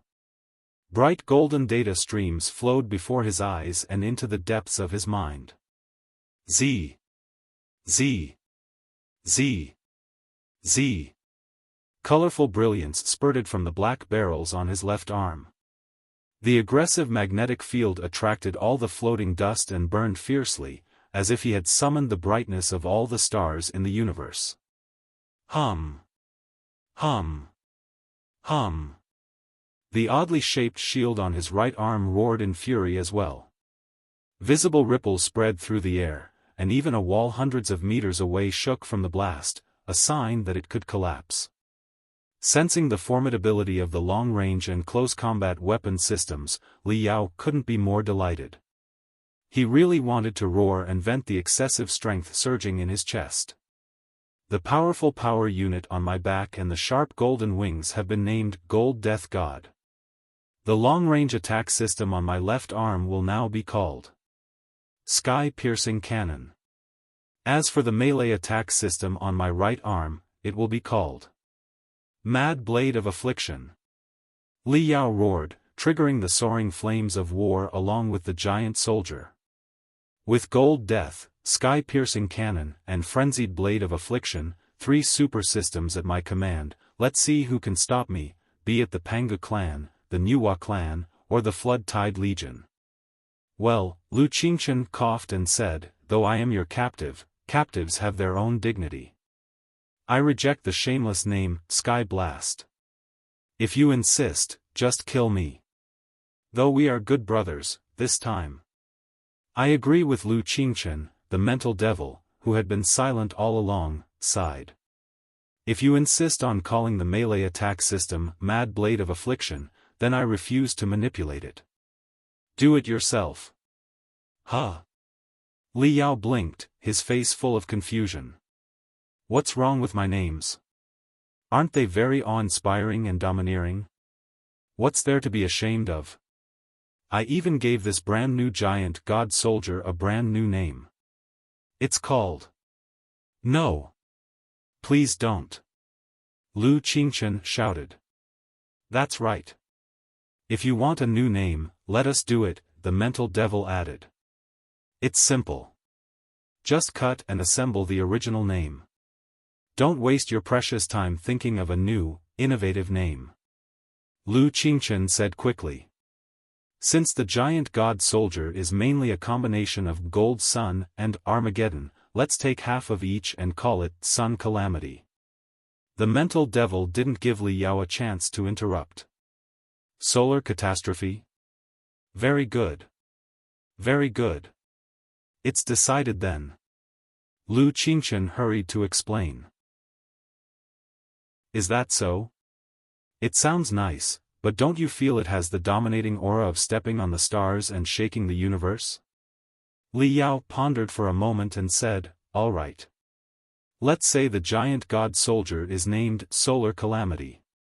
How should I address the long-range and melee weapon systems? Why does the weapon system need a name? Lu Qingchen and the mental devil said simultaneously, there's no need for that. Because we are facing a battle that concerns the survival of human civilization, Li Yao explained. If we pass the ultimate test and save human civilization, every detail of the battle will be recorded in history books and textbooks. Don't you think it's easier to leave a deep impression by naming each system separately? Your contribution will be remembered by billions of people. For example, when I face an unfathomably strong existence, I can shout, Heaven Blast, break for me. Then, Lu Qingchen, your name will be remembered for a long, long time after the name Heaven Blast. Even your sins will be slightly reduced. I refuse. Lu Qingchen declared resolutely. I would rather return to the Federation, face the harshest trial, and live in infamy for 10,000 years than carry the name, Heaven-Shaking Cannon and live in infamy forever. Well, can we stop dwelling on the details now? The mental devil reminded him. The black spots are about to corrupt half of the Tower. Whether the Tower is completely corrupted, cut in half, or the immense power deep inside the Tower is triggered, none of these outcomes can be salvaged. Before that, we must seize every second to enter the Tower of Towers. It would be best if we could find the rational researchers of the Pangu clan or the Nuwa clan and learn everything about the ultimate test. That's true. We'll talk about it later. Li Yao mumbled to himself, first of all, let the wretched beasts witness a catastrophe as destructive as the explosion of the sun. The dark gold giant soldier strode toward the back of the workshop. Sensing the giant soldier's presence, the flawless wall slid open, revealing a translucent lotus seat, a large teleportation array. Though it could not transport them inside the Heavenly Tower, it was one of the few floating fortresses around it. Li Yao, as the Sun Catastrophe stood on the lotus platform, surrounded by colorful mystic rays, Lu Qingchen suddenly asked, "Are you not worried that I might play tricks on you?" "Go ahead and try," Li Yao replied, gold radiance beaming from his eyes. Anyone with ill intentions, be they human or non-human, the makers of the Black Wall who sealed us, or the flood tide threatening the entire multiverse, do whatever you will. Vulture Li Yao accepts the challenge. Shua. The Sun Catastrophe seemed to be enveloped by a giant rainbow bubble. The scenery around them suddenly turned hazy and twisted into zigzagging ribbons of light. The ribbons spun rapidly like a colorful tunnel ascending into the sky. An immense force of attraction came from the end of the tunnel and swallowed the Sun Catastrophe. As the rainbow slowly faded, the Sun Catastrophe had arrived in the sky above the Heavenly Tower, having departed from the underground of Silver City. Boom! Boom boom boom boom. The ground tilted. Explosions echoed non-stop. Flames licked every cabin inside the floating fortress, triggering serial explosions in the ammunition and crystal warehouses. The anti-gravity unit was completely wrecked. Intense black smoke billowed from the super fortress, weighing hundreds of thousands of tons, as it fell slowly to the ground. Hiss! Hiss hiss hiss! The cause of all this was the ferocious beast tide that invaded the floating fortress in wave after wave. Most of the ferocious beasts had wings on their sides and looked hideous, like pterodactyls enlarged many times over. However, translucent lumps around their necks spurted out high-voltage electric arcs and super flames. Hardly had the Sun Catastrophe appeared on the teleportation array when it was discovered by several pterodactyls, who lunged at it, screaming. Li Yao grinned, his smile was indescribably refreshing. What was more fitting to baptize a new super-giant soldier than blood? The Sun Catastrophe took half a step back, freeing itself from the minor interference of the space ripples, leaving enough room to exert its strength. Then, dazzling golden flames erupted from the gaps between the shoulder plates and skirt plates. In less than 10 meters, it accelerated to more than 5 times the speed of sound. The sharp-edged giant shield crashed into the lead pterodactyl like a wildly spinning machine. After a series of deafening noises, the pterodactyl was minced into a cluster of rotten meat, which was then reduced to basic cells. The cells transformed into a crimson mist, enveloping the Sun Catastrophe, enhancing its unstoppable dominance and brutality. Before the rest of the pterodactyls realized what was happening, the Sun Catastrophe had already raised its left arm high. The golden torrents flowing from its fingertips seemed alive, turning into hundreds of tentacles that tangled, wreathed, and swallowed their heads. It then blew up the cabin walls and plate armor of the floating fortress, paving a way to the outside world through the teleportation array. While the floating fortress was still on the ground, Li Yao rushed out in a streak of gold and soared into the sky. The battlefield was now even more chaotic and brutal. In the beast tides of the Pangu clan and the Nuwa clan, many top-tier ferocious beasts had already entered the heavenly towers through various channels. Even the two leaders who made Li Yao's heart palpitate at the start had vanished. They must have entered the heavenly tower ahead of him. To enter the narrow pathway of the tower, the remaining ferocious beasts were pushing and shoving, engaged in a chaotic battle. Deformed limbs flew everywhere, and stinky internal organs spilled across the ground, turning Silver City into a bloody, stinking hell. Li Yao appeared out of nowhere, becoming everyone's target. Many ferocious beasts noticed him, flapping their wings, some dozens of meters long, some even hundreds, turning into unstoppable streaks of light and flying toward him. Li Yao pursed his lips, revealing sharp canine teeth.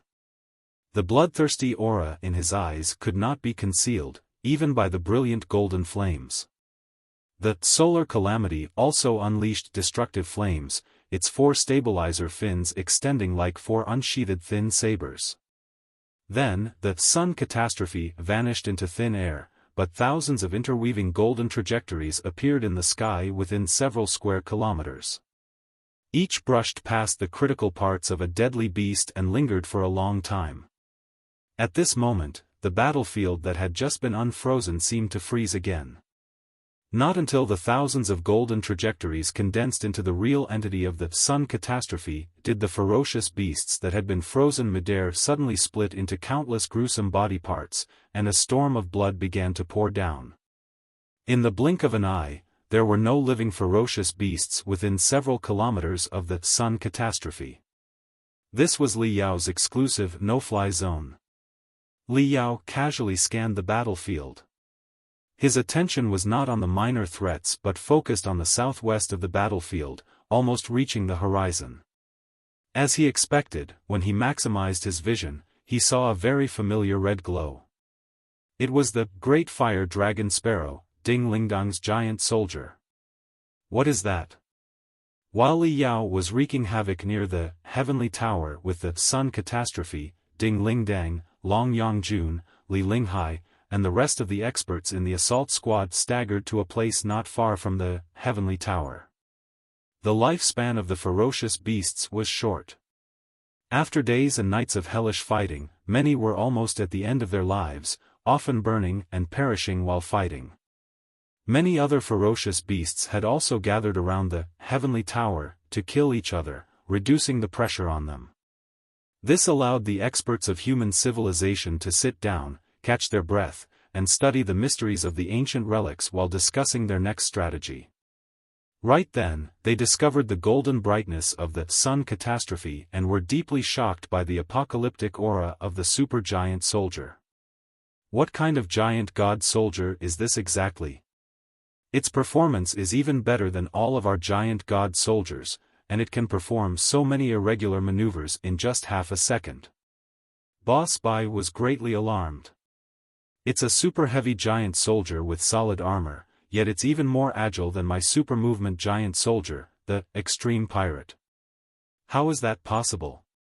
Yes, how is that possible? Ding Lingdang also muttered.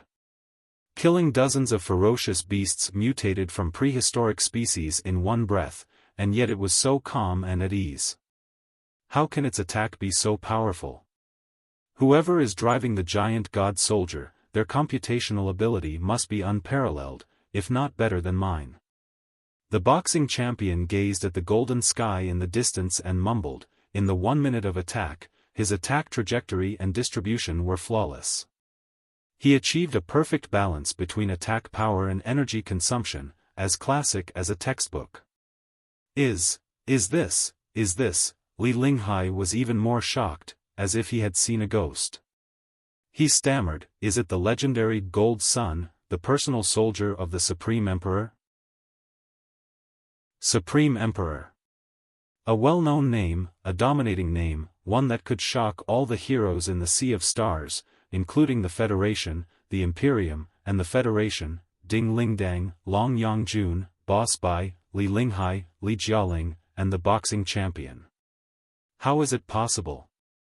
How is it possible? The heroes gazed at the most brilliant gold in the sky with unpredictable expressions. They did not know whether to kneel down or scream. The golden sun of the Supreme Emperor could be said to be the most famous ultimate war weapon in the Sea of Stars. The brilliant final battle between him and his blood god was the most magnificent and influential competition in the history of human civilization. Although 10,000 years had been enough to obliterate countless traces of the golden sun and the apocalyptic apocalypse, the obliterated traces had turned into even more exaggerated and glamorous legends, making countless people remember the formidability of the golden sun from countless perspectives. Naturally, its appearance and features were well acknowledged and became the ultimate dream of all exos. The brilliance, resilience, and dominance of the giant soldier in front of them surpassed the legendary golden sun beyond imagination. Besides the Supreme Emperor himself, who else could drive such an ultimate war machine? Although Supreme Emperor rebirth was a very absurd idea.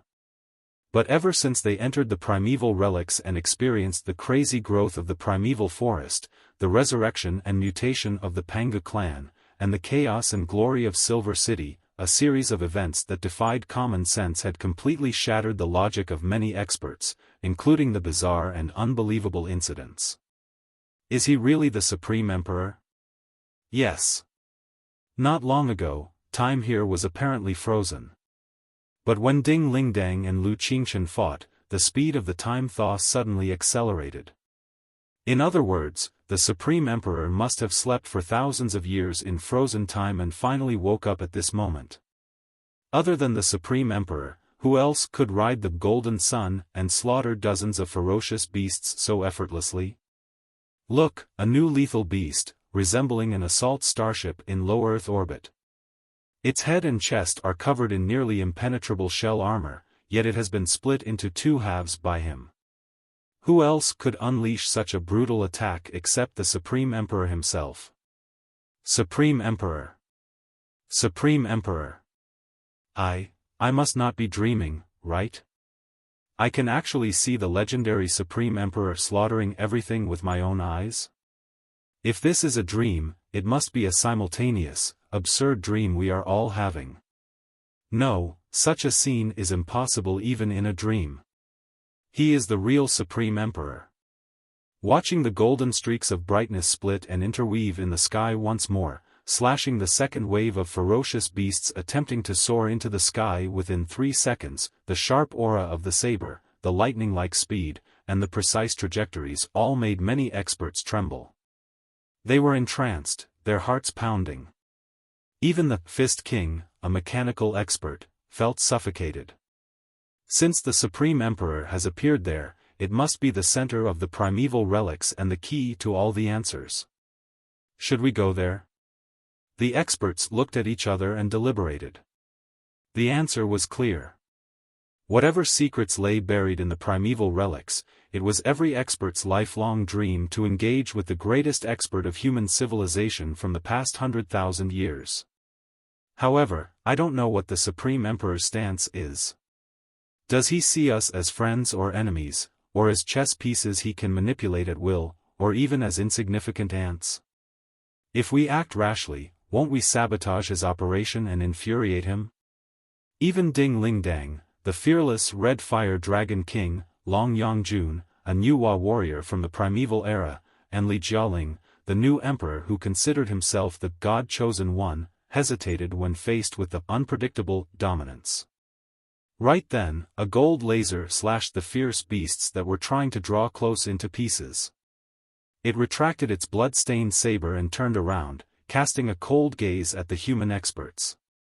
Ding Lingdang, Long Yangjun, Li Linghai, Li Jialing, Boss Bai, and Yan Liren all felt their hearts pounding and their mouths dry. Even the mainframe crystal processor of the Fist King was humming, his computational ability maximized. Every metal joint on his body was making strange noises, either from excitement or wariness. He he saw us and seems to have something to say. Li Linghai's voice trembled. Everyone was breathing heavily, their chests fluctuating, and their hearts racing. The Supreme Emperor. The legendary Supreme Emperor. Everyone's eyes were wide open, almost tearing. The boxing champion even broke a few crystal cameras. They stared at the golden giant soldier in the sky, awaiting the Supreme Emperor's command. After 3 small-scale movements at 5 to 7 times the speed of sound, a change of direction, and continuous acceleration, along with fierce collisions with the ferocious beasts, the surface of the giant gold soldier had turned orange from high-speed friction. The orange stream of heat steamed non-stop. Together with the blood and flesh of the burning animals, it formed a blurred red mist around the giant golden weapon, making it appear even taller and more magnificent. It slowly raised its right arm. Golden flames soared into the sky, dancing and forming a line of magnificent words.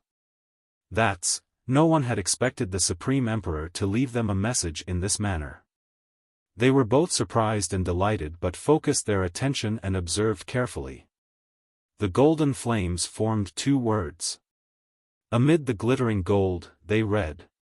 "Honey, it's me." It was as if 10,000 bolts of lightning had struck from the clear sky, turning into 10,000 rods that ruthlessly smashed down from the top of their heads. All the human experts were shocked into confusion. They were dumbfounded and did not recover for a long time. What did it mean? What did, "Honey, it's me," signify? Was it a secret code containing the deepest secrets of the ancient relics? Everyone looked at each other speechlessly. Someone clutched their heart and gasped in pain. When they looked again, the words had gradually dispersed and now occupied half the sky. Even a blind person could see them. Below the words, the giant soldier, representing the cutting-edge combat ability, dignity, and courage of human civilization, was jumping up and down, waving his arms and legs, and greeting them. His unique style, imaginative movements, and unusual posture were all very familiar. They seemed to have appeared in the nightmares of many people and were deeply etched in their minds. It can't be, right? Boss Bai narrowed his eyes and mumbled suspiciously, "Is that really the legendary Supreme Emperor? Why do I feel that his movements are so familiar? One look and I hate him so much." "Me too. I wasn't sure at first, but when he started dancing, I felt like I was going to die with him, no matter what. I have a bad feeling he's not the Supreme Emperor but the someone. Long Yongjun said, "The guy who always shows up at the most critical moment and makes the mission 10 times harder. Are you sure you want me to tell you his name?" "Huh?" Li Linghai and Li Jialing opened their mouths slowly. "It's him. It's really him." Ding Lingdang, on the other hand, burst into tears of joy. "Li Yao! Li Yao! Li Yao!" The two parties were too far apart, and the communication was severely jammed. There was no reason for the other side to hear their conversation. However, Ding Lingdang and Li Yao seemed to have a telepathic connection, because as soon as she finished her sentence, the words that covered the sky changed. First, they broke into thousands of golden streaks before they condensed into a new message. "Yes, it's me, Vulture Li Yao. I'm back. Are you happy? Are you surprised? Are you excited, honey? Schwa. Schwa. Schwa. Schwa." Everyone's gaze focused on Ding Lingdang. Though her honey-colored skin made her as resilient as the Red Fire Dragon King, she still felt the heat of embarrassment. After a bout of complaining, she couldn't help but burst into laughter, to the point where tears almost fell. "All right. Time is of the essence. As for how I escaped the super plasma torrent, how I obtained the legendary giant god soldier of the Supreme Emperor, and how I upgraded it from the Gold Sun to the Solar Calamity, along with the 2 unparalleled weapon systems I added, we can be discussed later when we get back," Li Yao continued. The communication here is seriously jammed. The extremely dangerous interconnecting zone is rippling in the void, making it difficult for me to bypass the traps in a hurry. Time is of the essence, and I must enter the tower immediately. This is the only way to communicate with you. As you can see, the tower behind me is named Tower. It's a relic left by the ancient civilization and serves as an ultimate test. Should the test fail, a specific destructive magical device that spans the entire Panga universe might be activated, wiping out all carbon-based intelligent life in the Panga universe. Unfortunately, many candidates from the Panga clan and the Nuwa clan have already gone in. Even if we stay put, they will trigger the test. After all, 99.9% of their civilization has been destroyed. Our only hope is to enter the tower and be tested by humanity, the successors closest to the makers of the Black Wall. Terminus Tower? Primeval Relic? Ultimate Test? Eradicate all carbon-based intelligent creatures in the Panga universe? Ding Ling Dang, Long Yang Jun, Boss Bai, Li Jialing, all the experts were greatly shocked. There's no time to explain. In short, I need your help. I may not be able to figure out all the directions to pass the test on my own, Li Yao continued writing. Next, I'm going to enter the Heaven's Path, but before that, I will clear the obstacles and guide you. You must catch up with me in time. Remember, don't underestimate yourself. Don't think you are insignificant. Although the Panga civilization is much stronger than ours, we are all equal in the ultimate test. In the past, dozens of ancient civilizations stronger than the Panga civilization attempted the same test, only to fail and lose their civilizations. This clearly shows that the capability and wisdom of a civilization are not necessarily required to pass the test.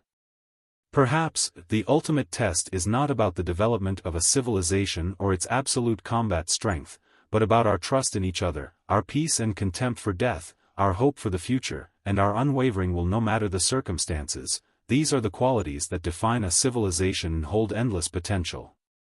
Or maybe, 100 ancient civilizations have already explored all the logical paths under normal circumstances. Therefore, we must pass the test in a unique, crazy, and unconventional way. Ultimately, we cannot predict the challenges we will face in the unknown darkness, but we can clearly and firmly know who we are. We can cultivate our true selves and face the unknown with our true selves. Even if we are destroyed and obliterated, we can still leave our most distinctive mark in the vast universe. This might be the answer. Now, open your eyes and look at every ripple clearly. Li Yao finished writing the last sentence. Everyone's eyes were wide open, too. The golden flames dancing in the sky suddenly shrank and retreated to the left arm of the sun catastrophe. Then, they flooded out, sweeping the entire world like a torrent ready to be unleashed. Everyone's vision was drowned by the golden ocean. The barrage was even fiercer than the raging waves. It swept over the heads of countless ferocious beasts, as if they were dry weeds, and wiped out thousands of soldiers, causing the heads of the ferocious beasts to burn furiously. A blood-stained pathway was cleared between Li Yao, Ding Ling Dang, and the rest. After the golden flames that covered every inch of space passed, the invisible, space discontinuities were exposed clearly as well. They were like giant swirls that seemed almost real, scattered around the heavenly towers and constituting a complicated 3D maze. With the amazing computational ability of Ding Ling Dang, Long Yang Jun, Boss Bai, and the Fist King, as long as the space maze was revealed, they would find a zigzagging exit, no matter how complicated and twisted the route was. Li Yao. Bathed in the golden flames of war, Ding Ling Dang could barely keep her eyes open. Her eyes were filled with burning torrents. She clenched her fists and mumbled, "Rest assured, we will catch up to you." Beside the heavenly tower, after releasing endless golden flames, the entire left arm of the sun catastrophe was almost melted into a dazzling orange. Hoochie! Hoochie! Huchi. Li Yao breathed heavily and gazed at the golden ocean he had created, as well as the countless ferocious beasts that were scared out of their wits and lying on the ground, not daring to move. That should be enough. Ding Ling Dang and the others should be able to find their way here. I believe in her. Now, let's forge a new path for Ding Ling Dang and the rest of the cultivators. Ho! Although Li Yao's flames had intimidated most of the ferocious beasts, exposing the target in this manner still drew the attention of several high-level beasts, on par with the armored storm dragon. They roared wildly and flapped their enormous wings, charging at Li Yao. Perfect timing. Li Yao smiled and grasped the saber behind his shield once more. He had tested it just now. The ugly black spots covering the bottom half of the Heavenly Tower appeared to be a special one-way channel with a genetic screening function. Only creatures carrying the genes of ferocious beasts could smoothly crawl through. However, the bullets and flying swords Li Yao fired at the black spots were all blocked. Therefore, he needed a cover to protect the metal structure of the Sun Catastrophe so that he could pass through the black spots and enter the Heavenly Tower. The first ferocious beast lunged at him. It was a deformed hybrid of a lion, a vulture, and a scorpion, with an immeasurable bloody mouth and 3 tails as sharp as sickles. It was as large as the armored storm dragon, and when it opened its bloody mouth to the fullest, it could even swallow the sunburst. This was exactly what Li Yao needed. The Sun Catastrophe once again displayed the speed of lightning and the agility of a meteorite fragment. Sometimes it was fast, and sometimes it was slow, sometimes it was left, and sometimes it was right. It turned into a fuzzy ball of light. At first, it dodged the fatal entanglement of the griffin's 3 strange tails. Then, it shrank into a ball and crashed into the enemy's bloody mouth. When the upper half of its body was buried in the bloody mouth, the high-frequency vibration of the shield was activated, grinding the tusks and the circular grinding teeth inside the beast's throat into powder.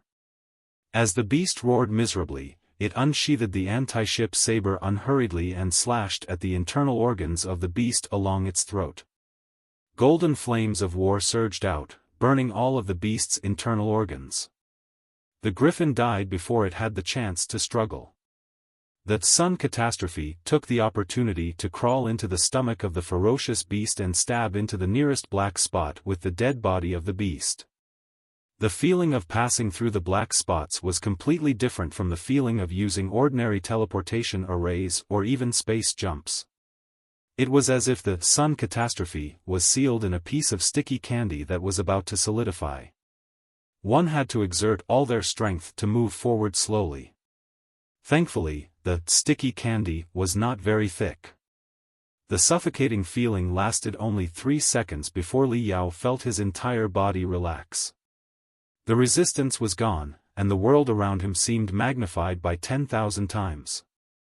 The dead body of the griffin beast was torn apart and burned to ashes by the golden flames of the Sun Catastrophe, turning into bloody mist and dispersing. Riding the Sun Catastrophe, Li Yao successfully broke into the Heavenly Tower. However, what he saw inside the Heavenly Tower was truly shocking and unbelievable. Li Yao had thought that, since it was called a tower, the space inside must be very limited. At best, it would be a complicated 3D maze designed to create visual obstacles. From the outside, the Heavenly Tower appeared to be no more than 20 kilometers in diameter, and the higher it went, the smaller its diameter should have been. However, what appeared in front of Li Yao's eyes was a vast world. As far as he could see, there were only steep, mirror-like crags that seemed to have been carved by ancient gods and devils. They formed interconnected ravines, and billions of bolts of lightning were crashing down from the purple-red sky with ear-splitting noises, causing everyone to panic. Yes, the sky. Li Yao saw a brand new sky inside the Heavenly Tower. It was as if he had not broken into the Heavenly Tower, but had been teleported to a new planet called Thunder Valley, a chaotic and dangerous world fragment. However, the fierce beasts and guardians fighting amid the lightning and thunder deep within the ravines made it clear to Li Yao that he was still inside the Heavenly Tower. I understand now, Li Yao thought quickly. The Heavenly Tower is not a real tower but a fragment of countless sectors, just like ancient relics. If it were an ordinary tower, no matter how high it was, what materials it was made of, or what traps it had, the ancient Pangus civilization, and even modern human technology, could break it down into the most basic bricks, cement, rebars, and screws. There would be no testing at all. It is not a tower in the conventional sense at all. Instead, it is the amalgamation of countless world fragments. Furthermore, judging from the high-energy reactions in this place, it is different from the stable and peaceful, livable planets in the periphery of the primeval relics, which are perfect for human survival. The world fragments that make up the Heavenly Towers all come from dangerous, violent planets. As I move upward along the tower, each world fragment will become increasingly violent, unstable, and dangerous. I fear this is the first test left by the Black Wall Maker. I can't wait any longer. Let's begin. Li Yao extended his telepathic thoughts to their maximum and carefully scanned the Thunder Valley before him, trying to find the exit, or rather, the stairs leading even higher. He looked at the sky first. It was an unpredictable, ever-changing, and mysterious world surrounded by purple clouds. Amid the collisions and turbulence of the clouds, the lightning grew denser, as if a storm were approaching. It seemed that he would be able to reach the upper level by breaking through the thunder-filled sky. Naturally, many ferocious beasts flapped their enormous wings and flew toward the densest lightning. Then, they were pierced by the sharp blades condensed by the lightning and fell into the endless darkness deep within the valley. The stairs should not be at the top. This is a world fragment, an independent space. The concepts of up, down, left, right are not significant here.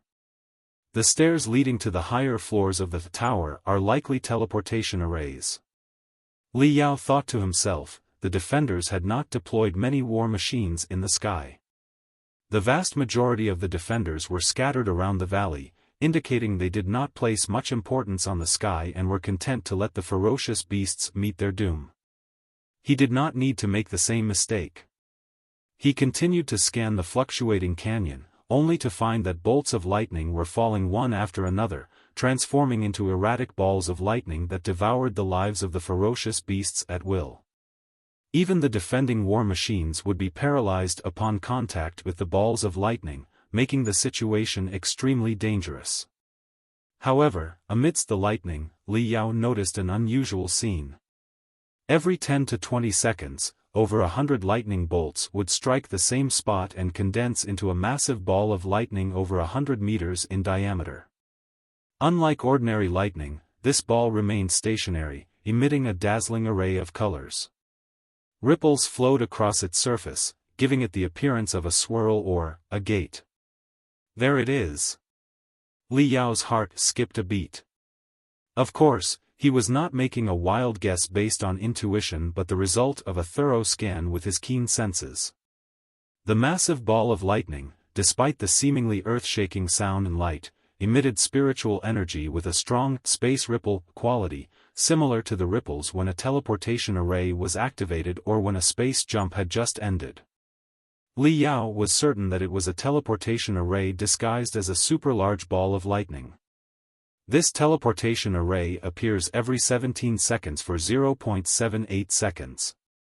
As long as I am within 1,000 meters of it, I can crawl into it in time. The problem is that the coordinates are always uncertain. How can I be sure where it will show up next? Li Yao stabilized the sun catastrophe, dodged the lightning from the sky, and carved a bloody path through the tide of ferocious beasts. He didn't recklessly chase after the lightning teleportation array.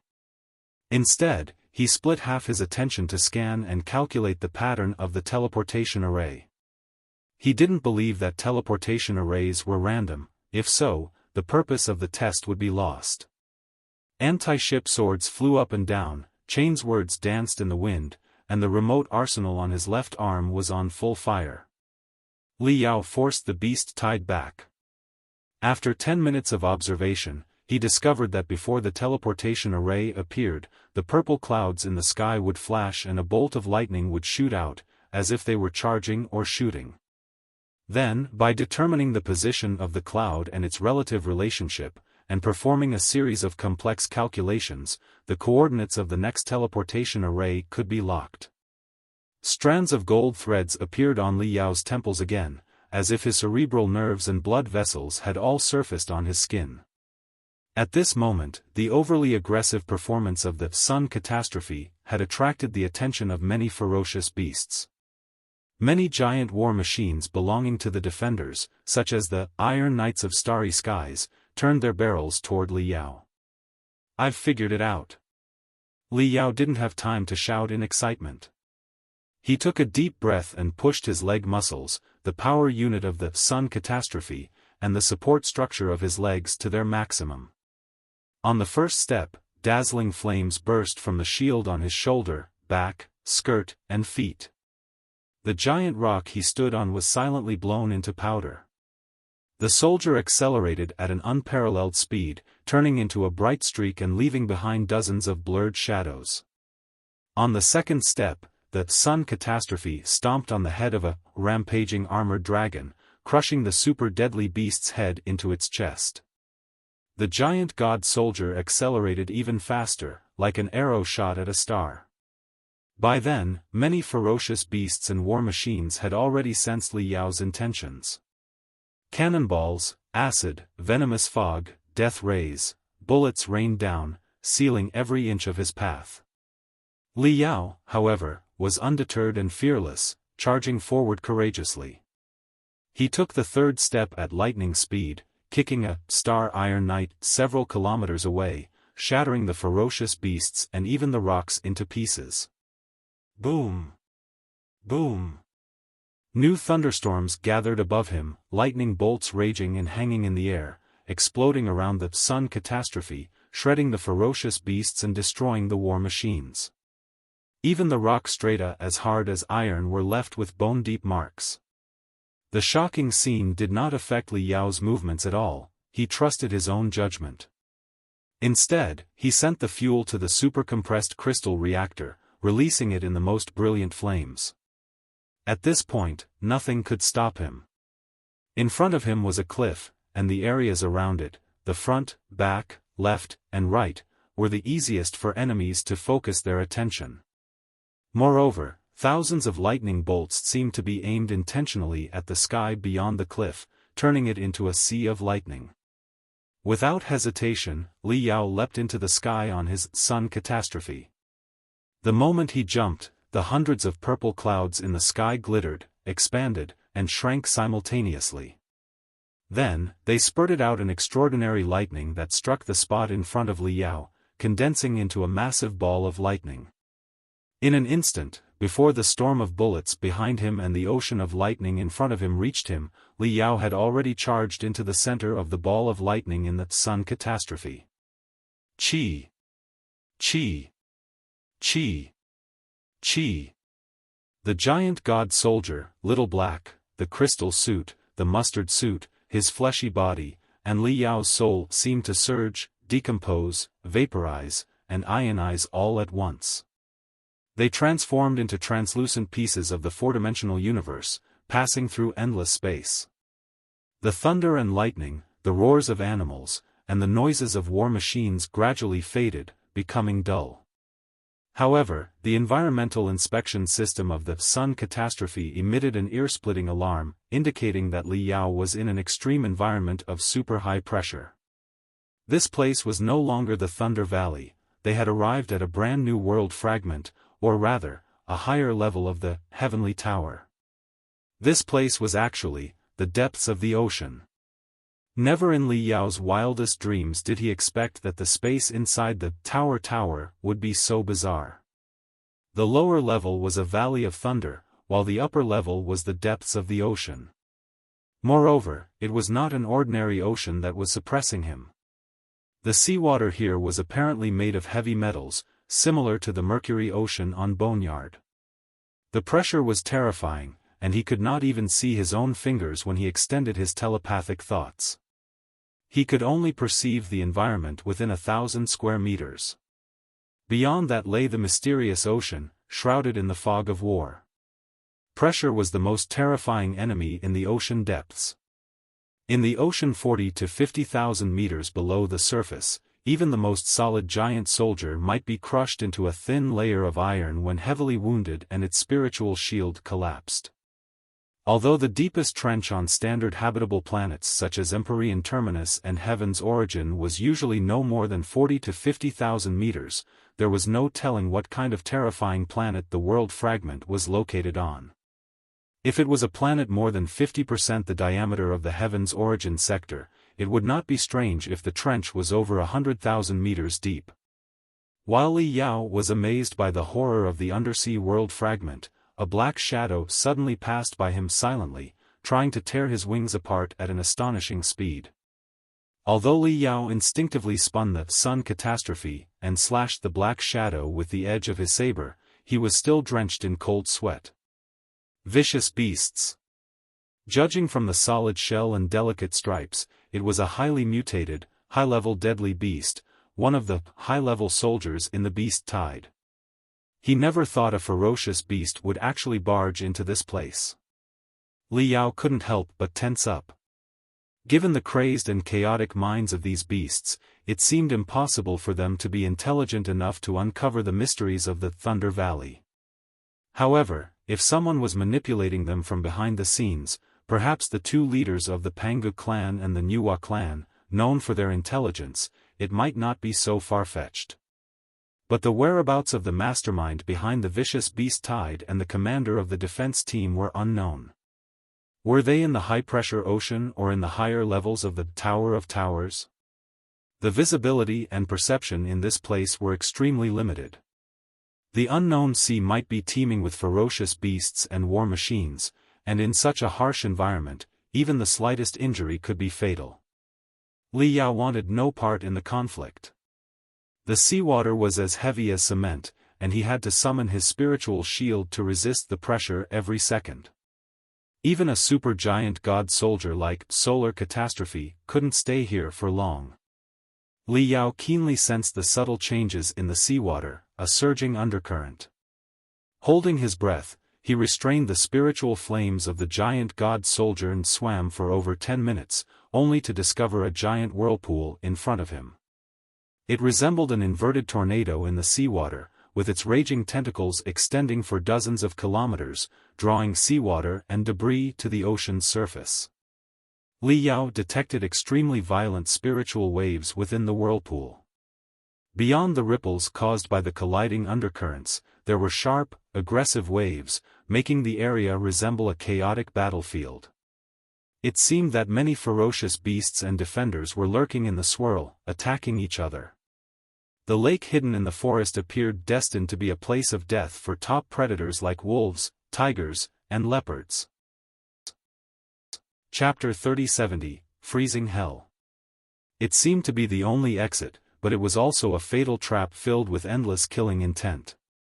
Li Yao pondered for a moment, but he had no other options. He could only march forward, knowing that tigers were lurking. Golden flames exploded at the bottom of the dark, endless ocean. The sun catastrophe darted into the swirling vortex in a streak of brightness. While deftly maneuvering the 4 stabilization wings to gauge the direction and intensity of every turbulence within the vortex, it sped upward with the swirling currents toward the increasingly bright ocean surface. Inside the vortex, similar to the Thunder Valley moments before, many ferocious beasts and war machines were scattered. However, the turbulent brutality and combat capabilities of the war machines were much higher. Clearly, those who passed through the Thunder Valley's trials were the elite in both offense and defense. Even the primeval era's elites were not enough to halt Li Yao, who, inheriting the legacy of the Supreme Emperor, rode the sun catastrophe. He moved unstoppably through the vortex, slaying countless beasts and destroying countless war machines. After swimming at least 10,000 meters, even the apocalyptic body, tempered into steel, felt its lungs ache and its chest on the verge of exploding. However, the pressure on his body had significantly lessened. The seawater above him gradually shifted from deep blue to light blue, and the vortex spun faster and faster. He was nearly ejected from it. "It's out!" Li Yao roared, leaping from the ocean. But what he saw left him even more dumbfounded. He had expected to find the exit or at least its traces after emerging from the ocean. In the worst-case scenario, seeing a vast, boundless ocean would not be as depressing as when he was in the deep ocean. But all he saw in front of him was ocean. There was no concept of horizon or sky. Within his range of vision, the ocean extended into the distance before it slightly curved upwards like an arc, affecting the entire ocean. It rose to what should have been the sky and then swept back from another direction, blocking all directions. To put it more plainly, it was like an enormous water ball the size of a planet. In the middle of this water ball was a giant bubble. Li Yao had merely crawled into the bubble from inside the water ball. If he continued flying upward, he would only fall into the seawater on the other side after passing through the center. It was meaningless. "Are you kidding me?" Li Yao felt dizzy. Could there really be no exit at all? It was impossible. The exit must be hidden somewhere that defied common sense and intuition. Li Yao held his breath and observed the spherical ocean. He noticed that, other than the giant whirlpool below his feet, there were more than 10 whirlpools of the same size above his head and on the surface of the ocean to his left and right. Countless ferocious beasts had been swept away by these whirlpools and flown to the center of the big water ball. In contrast, the war machines of the defenders were relatively rare, confirming Li Yao's judgment. The defenders had already deciphered the secrets of this world fragment and knew the correct exit. Let's say this world fragment is really an enormous water ball with a tiny bubble floating in the middle, and I am an insignificant microorganism living inside the water ball. How can I leave the water ball? Li Yao thought hard for a moment. Then his eyes suddenly lit up. Right. If I march toward the center of the water ball along the swirl, I cannot leave the water ball. I can only reach another ocean and another swirl. Go down. I should go down. Which ocean, which swirl, and which direction are not important. We should go against the swirl and reach the end of it in the deepest part of the ocean. Li Yao lowered his head and glanced at the swirl, which looked like a bloody mouth. Though it was easy to say, it was not easy to resolve to explore the end of the swirl. Deep in the swirl, in the dark ocean tens of thousands of meters below, there might be an even deeper undersea canyon that could crush the giant god soldiers, crystal suits, and even the drivers into mud. Despite the unknown risks ahead, Li Yao decided to trust his judgment. Before countless ferocious beasts lunged at him, roaring, Li Yao jumped into the swirl, heading back the way he came. Moving against the swirl, it was 10 times harder to face the attacks of the ferocious beasts. Despite the sturdiness of the sun catastrophe, it was seriously wounded by the beasts and war machines when it returned to the ocean floor, 20 to 30,000 meters below.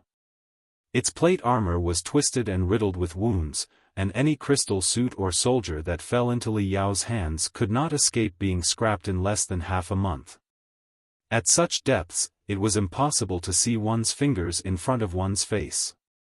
The visibility and telepathic thought scanning range were reduced to their minimum. Neither Li Yao, the ferocious beasts, nor the defensive war machines could detect each other. In this place, the greatest enemy had become the seawater, the boundless pressure, or rather, his own soul. The surroundings were as quiet as a deserted graveyard. Li Yao could only hear his own heartbeat and the creaking sounds of the giant soldier gods. The once indestructible iron gods and devils were now like loose bamboo, which was quite scary. The deeper he dived, the greater the pressure became. The sun catastrophe's spiritual shield, defense structure, metal hardness, and sealing degree were all on the verge of collapse, like candles in the wind that could be extinguished instantly. Despite his ironclad resolve, Li Yao could not control the cold sweat that formed on his forehead, the size of beans. Was my judgment correct? Is the exit really not on the ocean's surface but under the sea? Is there an end to the ocean? Did I miss the exit and fall into an undersea canyon leading to the deepest level of hell? Is it possible that the sun catastrophe suffered too much damage in the recent battle? Even though the exit is right below me, will the metal's hardness fail, and will I be crushed into a pie near the exit? Such thoughts seeped out of Li Yao's pores like black, sticky shadows, tying him up and whispering, screaming in his ears. Thankfully, a second personality, specializing in absorbing negative emotions like a mental devil, split from Li Yao's soul and swallowed all the distracting thoughts that plagued his soul and corrupted his mind. Don't think about such nonsense, the mental devil shrieked. Do you want to go back the way you came? Li Yao was suddenly jolted awake. Despite the creaking sounds of the giant soldier gods, Li Yao gritted his teeth and continued to dive. He felt as though he were climbing a cliff in the deepest level of hell. One moment of carelessness, and he would fall into an abyss beyond redemption. However, no matter how furious the devil's fire in the abyss, it could not stop his determination to move forward. Boom! Dull noises suddenly echoed beneath the sun catastrophe. Li Yao felt his heart leap into his throat, fearing that the giant god soldier could no longer bear the pressure and was about to collapse. But then, he sensed he had reached the ocean's bottom safely. Not far from him, right below the swirl, was a glowing super-teleportation array. This was the place. Li Yao was overjoyed. Without hesitation, he stood on it and was teleported to the third world fragment. What the hell is going on here? Li Yao was mentally prepared. He knew the tests in the heavenly towers would become increasingly difficult. However, the tougher the challenge, the closer he was to the secrets of the primeval era. Li Yao was very confident about his upcoming challenge. Yet, the third world fragment was not as challenging as the Thunder Valley or the weighted ocean. Li Yao appeared in a cave filled with frost. Apart from the extremely low temperature and the transparent ice pitons overhead, everything seemed normal. However, the cave had no entrance except for the teleportation array beneath his feet. He could not return to the weighted ocean through it, so he released his telepathic thoughts to explore the smooth walls of the cave. Soon, Li Yao found a clue. The cave was surrounded by solid walls on three sides, except for an ice wall that looked newly formed. This seemed to be the exit. Taking advantage of the lack of interference, Li Yao took out a cosmos ring and activated a large number of spare components and ammunition. Then, he performed an emergency repair on the sun catastrophe using his telekinesis ability. Better safe than sorry, even a 1% improvement in the giant god soldier's performance could mean the difference between life and death in a critical moment. After finishing, he took out the electric axe and carefully melted and cut through the ice wall leading to the outside world. Whoosh! As he cut a hole in the ice wall, a cold wind mixed with astral gas blew in. Li Yao had never experienced such a bizarre wind before. Despite the 4 layers of protection from the giant god soldier, Little Black, the crystal suit, and the mustard suit, Li Yao still felt the wind condensing into scalpels on his bones, scraping them. A thick ice shell immediately formed on the surface of the sun catastrophe. Even the bright golden flames of war were half frozen. The temperature inside the cave plummeted below zero, and the giant god soldier's performance began to drop. This is an extremely cold world. Damn! Li Yao wanted to spit, but his throat was frozen too. Compared to extreme heat, extreme cold was far more harmful to magical equipment and cultivators. No magical equipment could function normally in an environment close to absolute zero. No magical equipment could function properly under such harsh conditions. Naturally, no cultivators, be they nascent soul stage, divinity transformation stage, or soul transformation stage, were willing to fight in such an icy hell. The metal fatigue of the giant god soldier is soaring, as if it were under constant attack by super arsenals. The rune arrays on its surface and inside are blocked by frost, and even the fuel is freezing. How many degrees is this place? Li Yao frowned as he examined the performance parameters one by one. Each parameter changed from the normal fluorescent green to a freezing pale white, deepening his frown. Before breaking through the ice wall, he had planned to release a few telepathic thoughts to investigate. However, the moment his telepathic thoughts emerged, they were entangled by the wind, which was nearly at absolute zero. Like invisible blades, they crawled through his telepathic thoughts and scratched the inside of his skull, causing a splitting headache. His soul was in chaos, and he could barely control the giant soldier. It was indeed a deadly, frigid hell. Even so, he couldn't stay curled up in this place for the rest of his life. Moreover, along the gap where he had melted, spider web cracks were spreading across the ice wall. Even if he didn't take the initiative to leave, the wind could still shatter the ice wall. Thankfully, he had hastily repaired the giant god soldier. Otherwise, the first round of wind would have frozen the core units of the sun catastrophe. While the ice wall was still intact, Li Yao strengthened the sun catastrophe and added numerous flame rune arrays and thermal insulation to ensure that every gap was sealed. Then, he made up his mind and kicked open the entire ice wall. Who? A gloomy wind blew, and screams echoed non-stop. The small cave was immediately filled with ice crystals that looked like meteorites. The entire world turned white, including the sun catastrophe. Crack! Crack! Crack! The wind, carrying ice crystals, struck the fragile surface of the sun catastrophe with bone-chilling noises, as if it were being pummeled by a storm of bullets. It was entirely possible that the ice crystals could pierce through the plate armor and freeze Li Yao at any moment. The environment here was as harsh as that in the periphery of the ancient giants. Even Lu Qingchen and the mental devil, the two remaining souls, were shivering in the cold. Their soul waves were nearly frozen, and their communication with Li Yao was intermittent. Gritting his teeth, Li Yao swallowed the white mist and crawled out of the cave. The world outside was a sea of white. The snowstorm was mixed with hailstones, and the hailstones were mixed with freezing rain. The rushing ice crystals were almost parallel to the ground.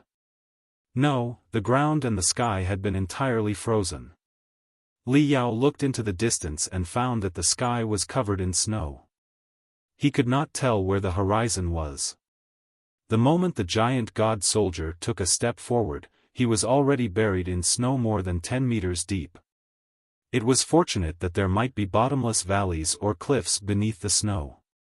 If he stepped into empty space, the giant god soldier would be buried deep underground by billions of tons of snow and ice. Even if he managed to escape, his performance, structural strength, and fuel reserves would be greatly compromised. What about flying into the sky?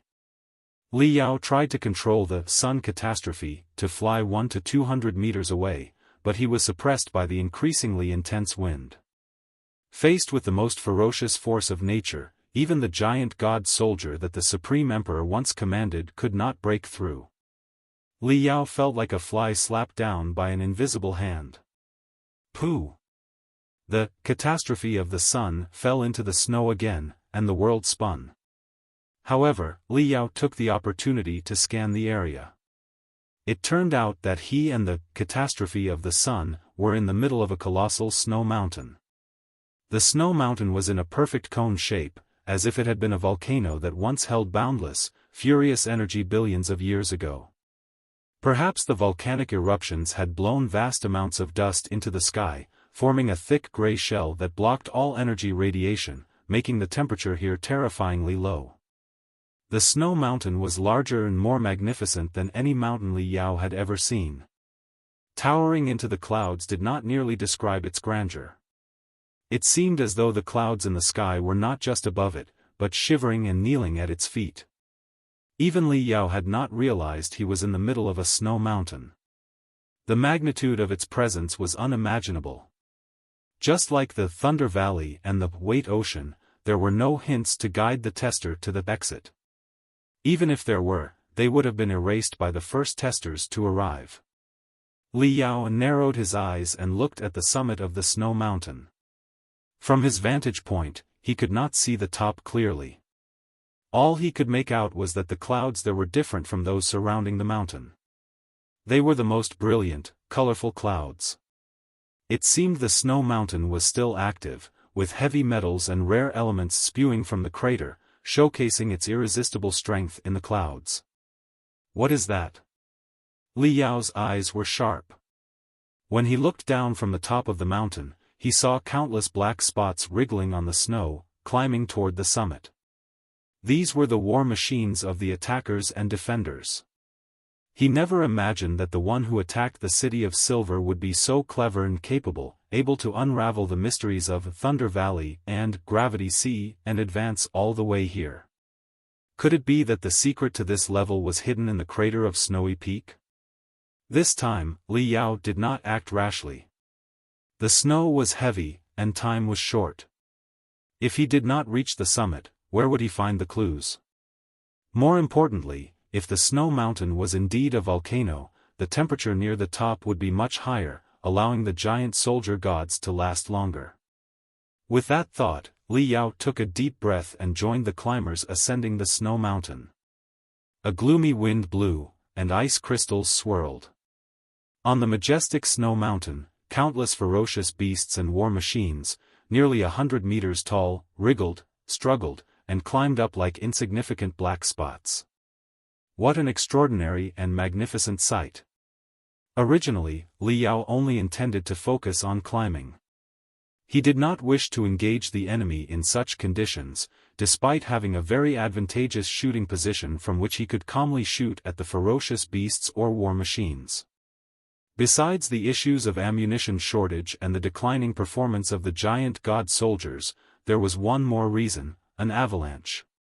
Indeed, in the current environment, an avalanche was far deadlier than thunder, storms, or tsunamis. The snow on the snow mountain had accumulated over countless years, and in many places, the ice crystals had been compressed to be more solid than rock.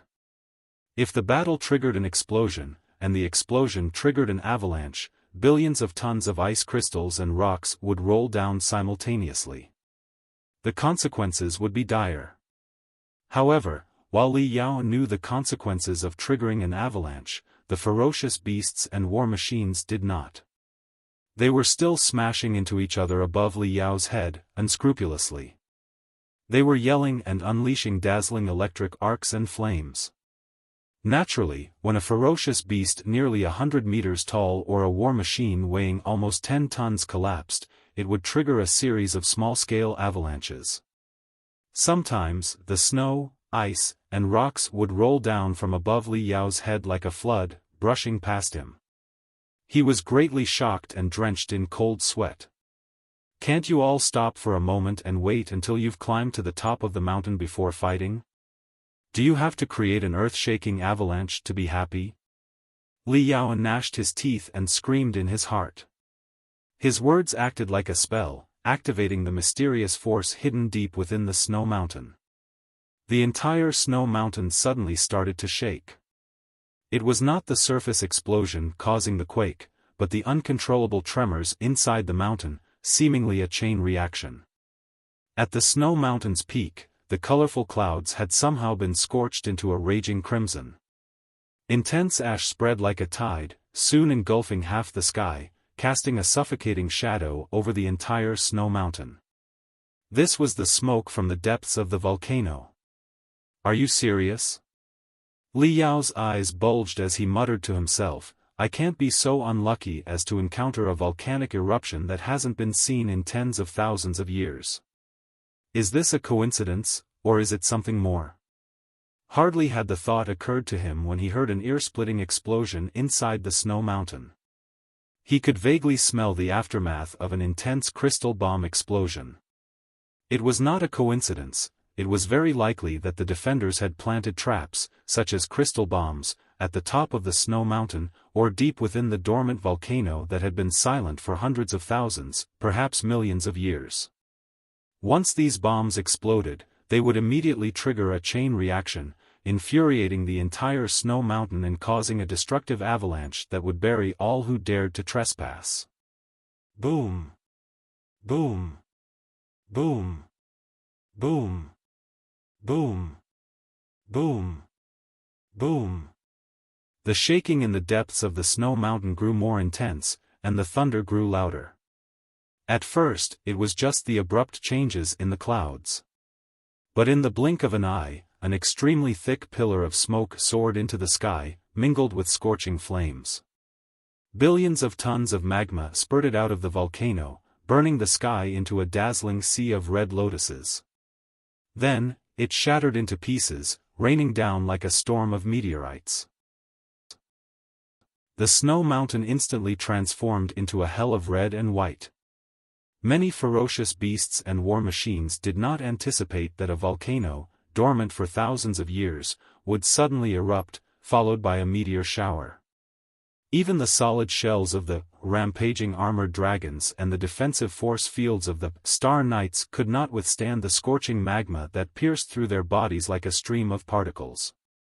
One giant object after another was riddled with holes and fell from the mountain, turning into miserable-looking snowballs that rolled larger and larger, attracting even more unfortunate beasts and war machines. When the magma splashed onto the snow slope and the icy rocks, the ice that had been frozen for thousands of years melted, turning into an overwhelming flood. Hundreds of waterfalls seemed to appear on the snow mountain all at once. After a moment of crashing, the waterfalls merged into white mud, creating an unprecedented avalanche. A magnificent white wall appeared before Li Yao, and he could hear the earth-shaking sounds of the raging tide slamming against the shore. The white wall grew higher and higher, soon connecting to the fiery clouds in the sky, as if it were about to swallow the entire world. Burning volcanic rocks with black exhaust flames pierced through the white wall like furious bullets, bombarding Li Yao and the other climbers. I knew it. I knew it. There's no way I could find the exit so easily. Li Yao's eyes were sharp enough to notice many ferocious beasts and war machines that were about to reach the top of the snow mountain. He was the first to be swept into the avalanche. The white wall that blocked the sky was not just made of snow and ice, it also brought a sharp wind that seemed capable of destroying both physical bodies and magical equipment, freezing humans, ferocious beasts, the Pangu clan, the Nuwa clan, and war machines. Li Yao witnessed an armored storm dragon, unable to dodge in time, being swallowed by the white wall. After floating for a while, it was frozen into a giant block of ice. The magma that followed shattered the ice block into pieces. Tortured between absolute zero and extreme high temperatures for a long time, every cell of the armored storm dragon was obliterated. Along with the ice, it was smashed into fragments, a truly miserable sight. Li Yao did not want to test whether the wind within the avalanche had reached absolute zero using the sun catastrophe, nor did he wish to know how many rare elements in the magma torrents could disrupt the vitality magnetic field and spiritual energy circulation. His only choice was to turn around and run, like most ferocious beasts and war machines. Run, run, panic-stricken and desperate. Countless ferocious beasts and war machines, including Li Yao, were engaged in a life-and-death race against the avalanche. Under normal circumstances, with the sun catastrophe capable of reaching speeds at least 5 times the speed of sound, there was no need to worry about the avalanche catching up. In the worst-case scenario, they could even fly into the sky to evade it. However, the extreme cold of this frigid hell, along with the relentless icy winds, nearly froze every magical equipment unit and spiritual energy transmission tube of the giant god soldier. The simplest movements became extremely complicated. Li Yao didn't dare to turn off the nozzle of any auxiliary power unit, as it could freeze in just 3 seconds once turned off. Even the mighty giant god soldiers, like the solar disaster, were no better than the ferocious beasts rolling and sliding on the ground. What is that? While Li Yao gritted his teeth, triggering the flames of war to ensure every unit of the giant soldier functioned normally, and trying his best to avoid the magma falling from the sky, planning his escape route frantically, the mental devil suddenly shouted. Li Yao was momentarily dazed. He split part of his telepathic thoughts and, despite the bone-piercing wind, focused on the direction the mental devil was pointing. He saw a member of the Nuwa clan. On the snow mountain, many guardians of the Pangu clan, the Nuwa clan, and other primeval species were intercepting the invading beasts to buy more time for the leadership to detonate the crystal bombs deep inside the mountain. When the avalanche occurred, the guardians were not spared, falling alongside the ferocious beasts and war machines, struggling for survival amid the snow and chaos. But this Nuwa was different from other Nuwa cultivators. She was the youngest member of the Nuwa clan Li Yao had encountered since entering the primeval relics. From her innocent face and kind eyes, she seemed to be a young girl from the Nuwa clan. More importantly, it wasn't the mental devil who first noticed that the Nuwa girl, she noticed them first. The mental devil looked at her curiously, even sending a complex stream of information, which seemed to be a mix of confusion and curiosity. More importantly, the mental devil appeared to be greeting her. If Li Yao was not mistaken, she was the first living, communicative Nuwa he had met in the primeval relics. Hey, do you remember what the Supreme Emperor said not long ago? When he was still an embryo, a little girl from the Nuwa clan was very interested in him and became good friends with him. I don't think there are too many girls from the Nuwa clan in the primeval relics, the mental devil said. Yes, Li Yao said. The Supreme Emperor also mentioned that when the Pangu clan or the Nuwa clan in the primeval relics enter adulthood and assume the responsibilities of researchers, they suppress their emotions and desires to the minimum. Only in this way can they remain calm in the face of the bizarre, unbelievable events in the primeval relics. Even when confronted with the creator of the Black Wall and the vastness and might of the flood tide, they will not collapse mentally. However, the children who have not yet entered adulthood often live in the living area of the City of Silver and have never been exposed to the secrets of horror and cunning. Therefore, they retain part of their emotions and self-awareness. They may not blindly follow orders and could be communicative. In other words, even if the girl from the Nuwa clan is not the Supreme Emperor's old friend, she is likely to tell us a lot of valuable information that will help us solve the ancient mysteries. In the blink of an eye, Li Yao and the mental devil had only exchanged a few telepathic thoughts when the girl from the Nuwa clan exclaimed and was nearly hit by a stone burning furiously with magma. Half of her hair was burnt by the magma, which also exploded in a tsunami-like blast around her. The snow and the blast sent her flying. She was about to lose her balance and fall into the snow, turning into a snowball that grew bigger and bigger. With no time to think, Li Yao took a gamble. He brought the sun catastrophe to a sudden halt and accelerated, grabbing the girl before she fell into the snow. Chi! Chi! Chi! Ear-splitting noises immediately echoed from the power unit of the giant god soldier. The metal, pushed beyond its limits by the extreme cold, was twisted beyond the naked eye's detection, with gaps thinner than a hair. Both the speed and balance of the metal were severely compromised. The sun catastrophe staggered, nearly burying itself and the Nuwa clan girl in the snow. The roars behind him grew louder, as if billions of horses with sharp thorns were stamping on his back. The boiling snow line drew closer, with waves at the front rising hundreds of meters high, like a moving iron wall. Down, down, the mental devil shrieked. Li Yao thought quickly and immediately understood what he meant. The snow beneath their feet seemed slightly fluffier than the surrounding snow, which was why the Nuwa clan girl and the sun catastrophe had almost fallen. The snow was fluffier because the bottom was not solid rock but a bottomless crevice, or rather, a dark and rugged valley. Normally, Li Yao would never be interested in exploring such a valley. But now, the immeasurable chasm had become their best shelter. Z. Z.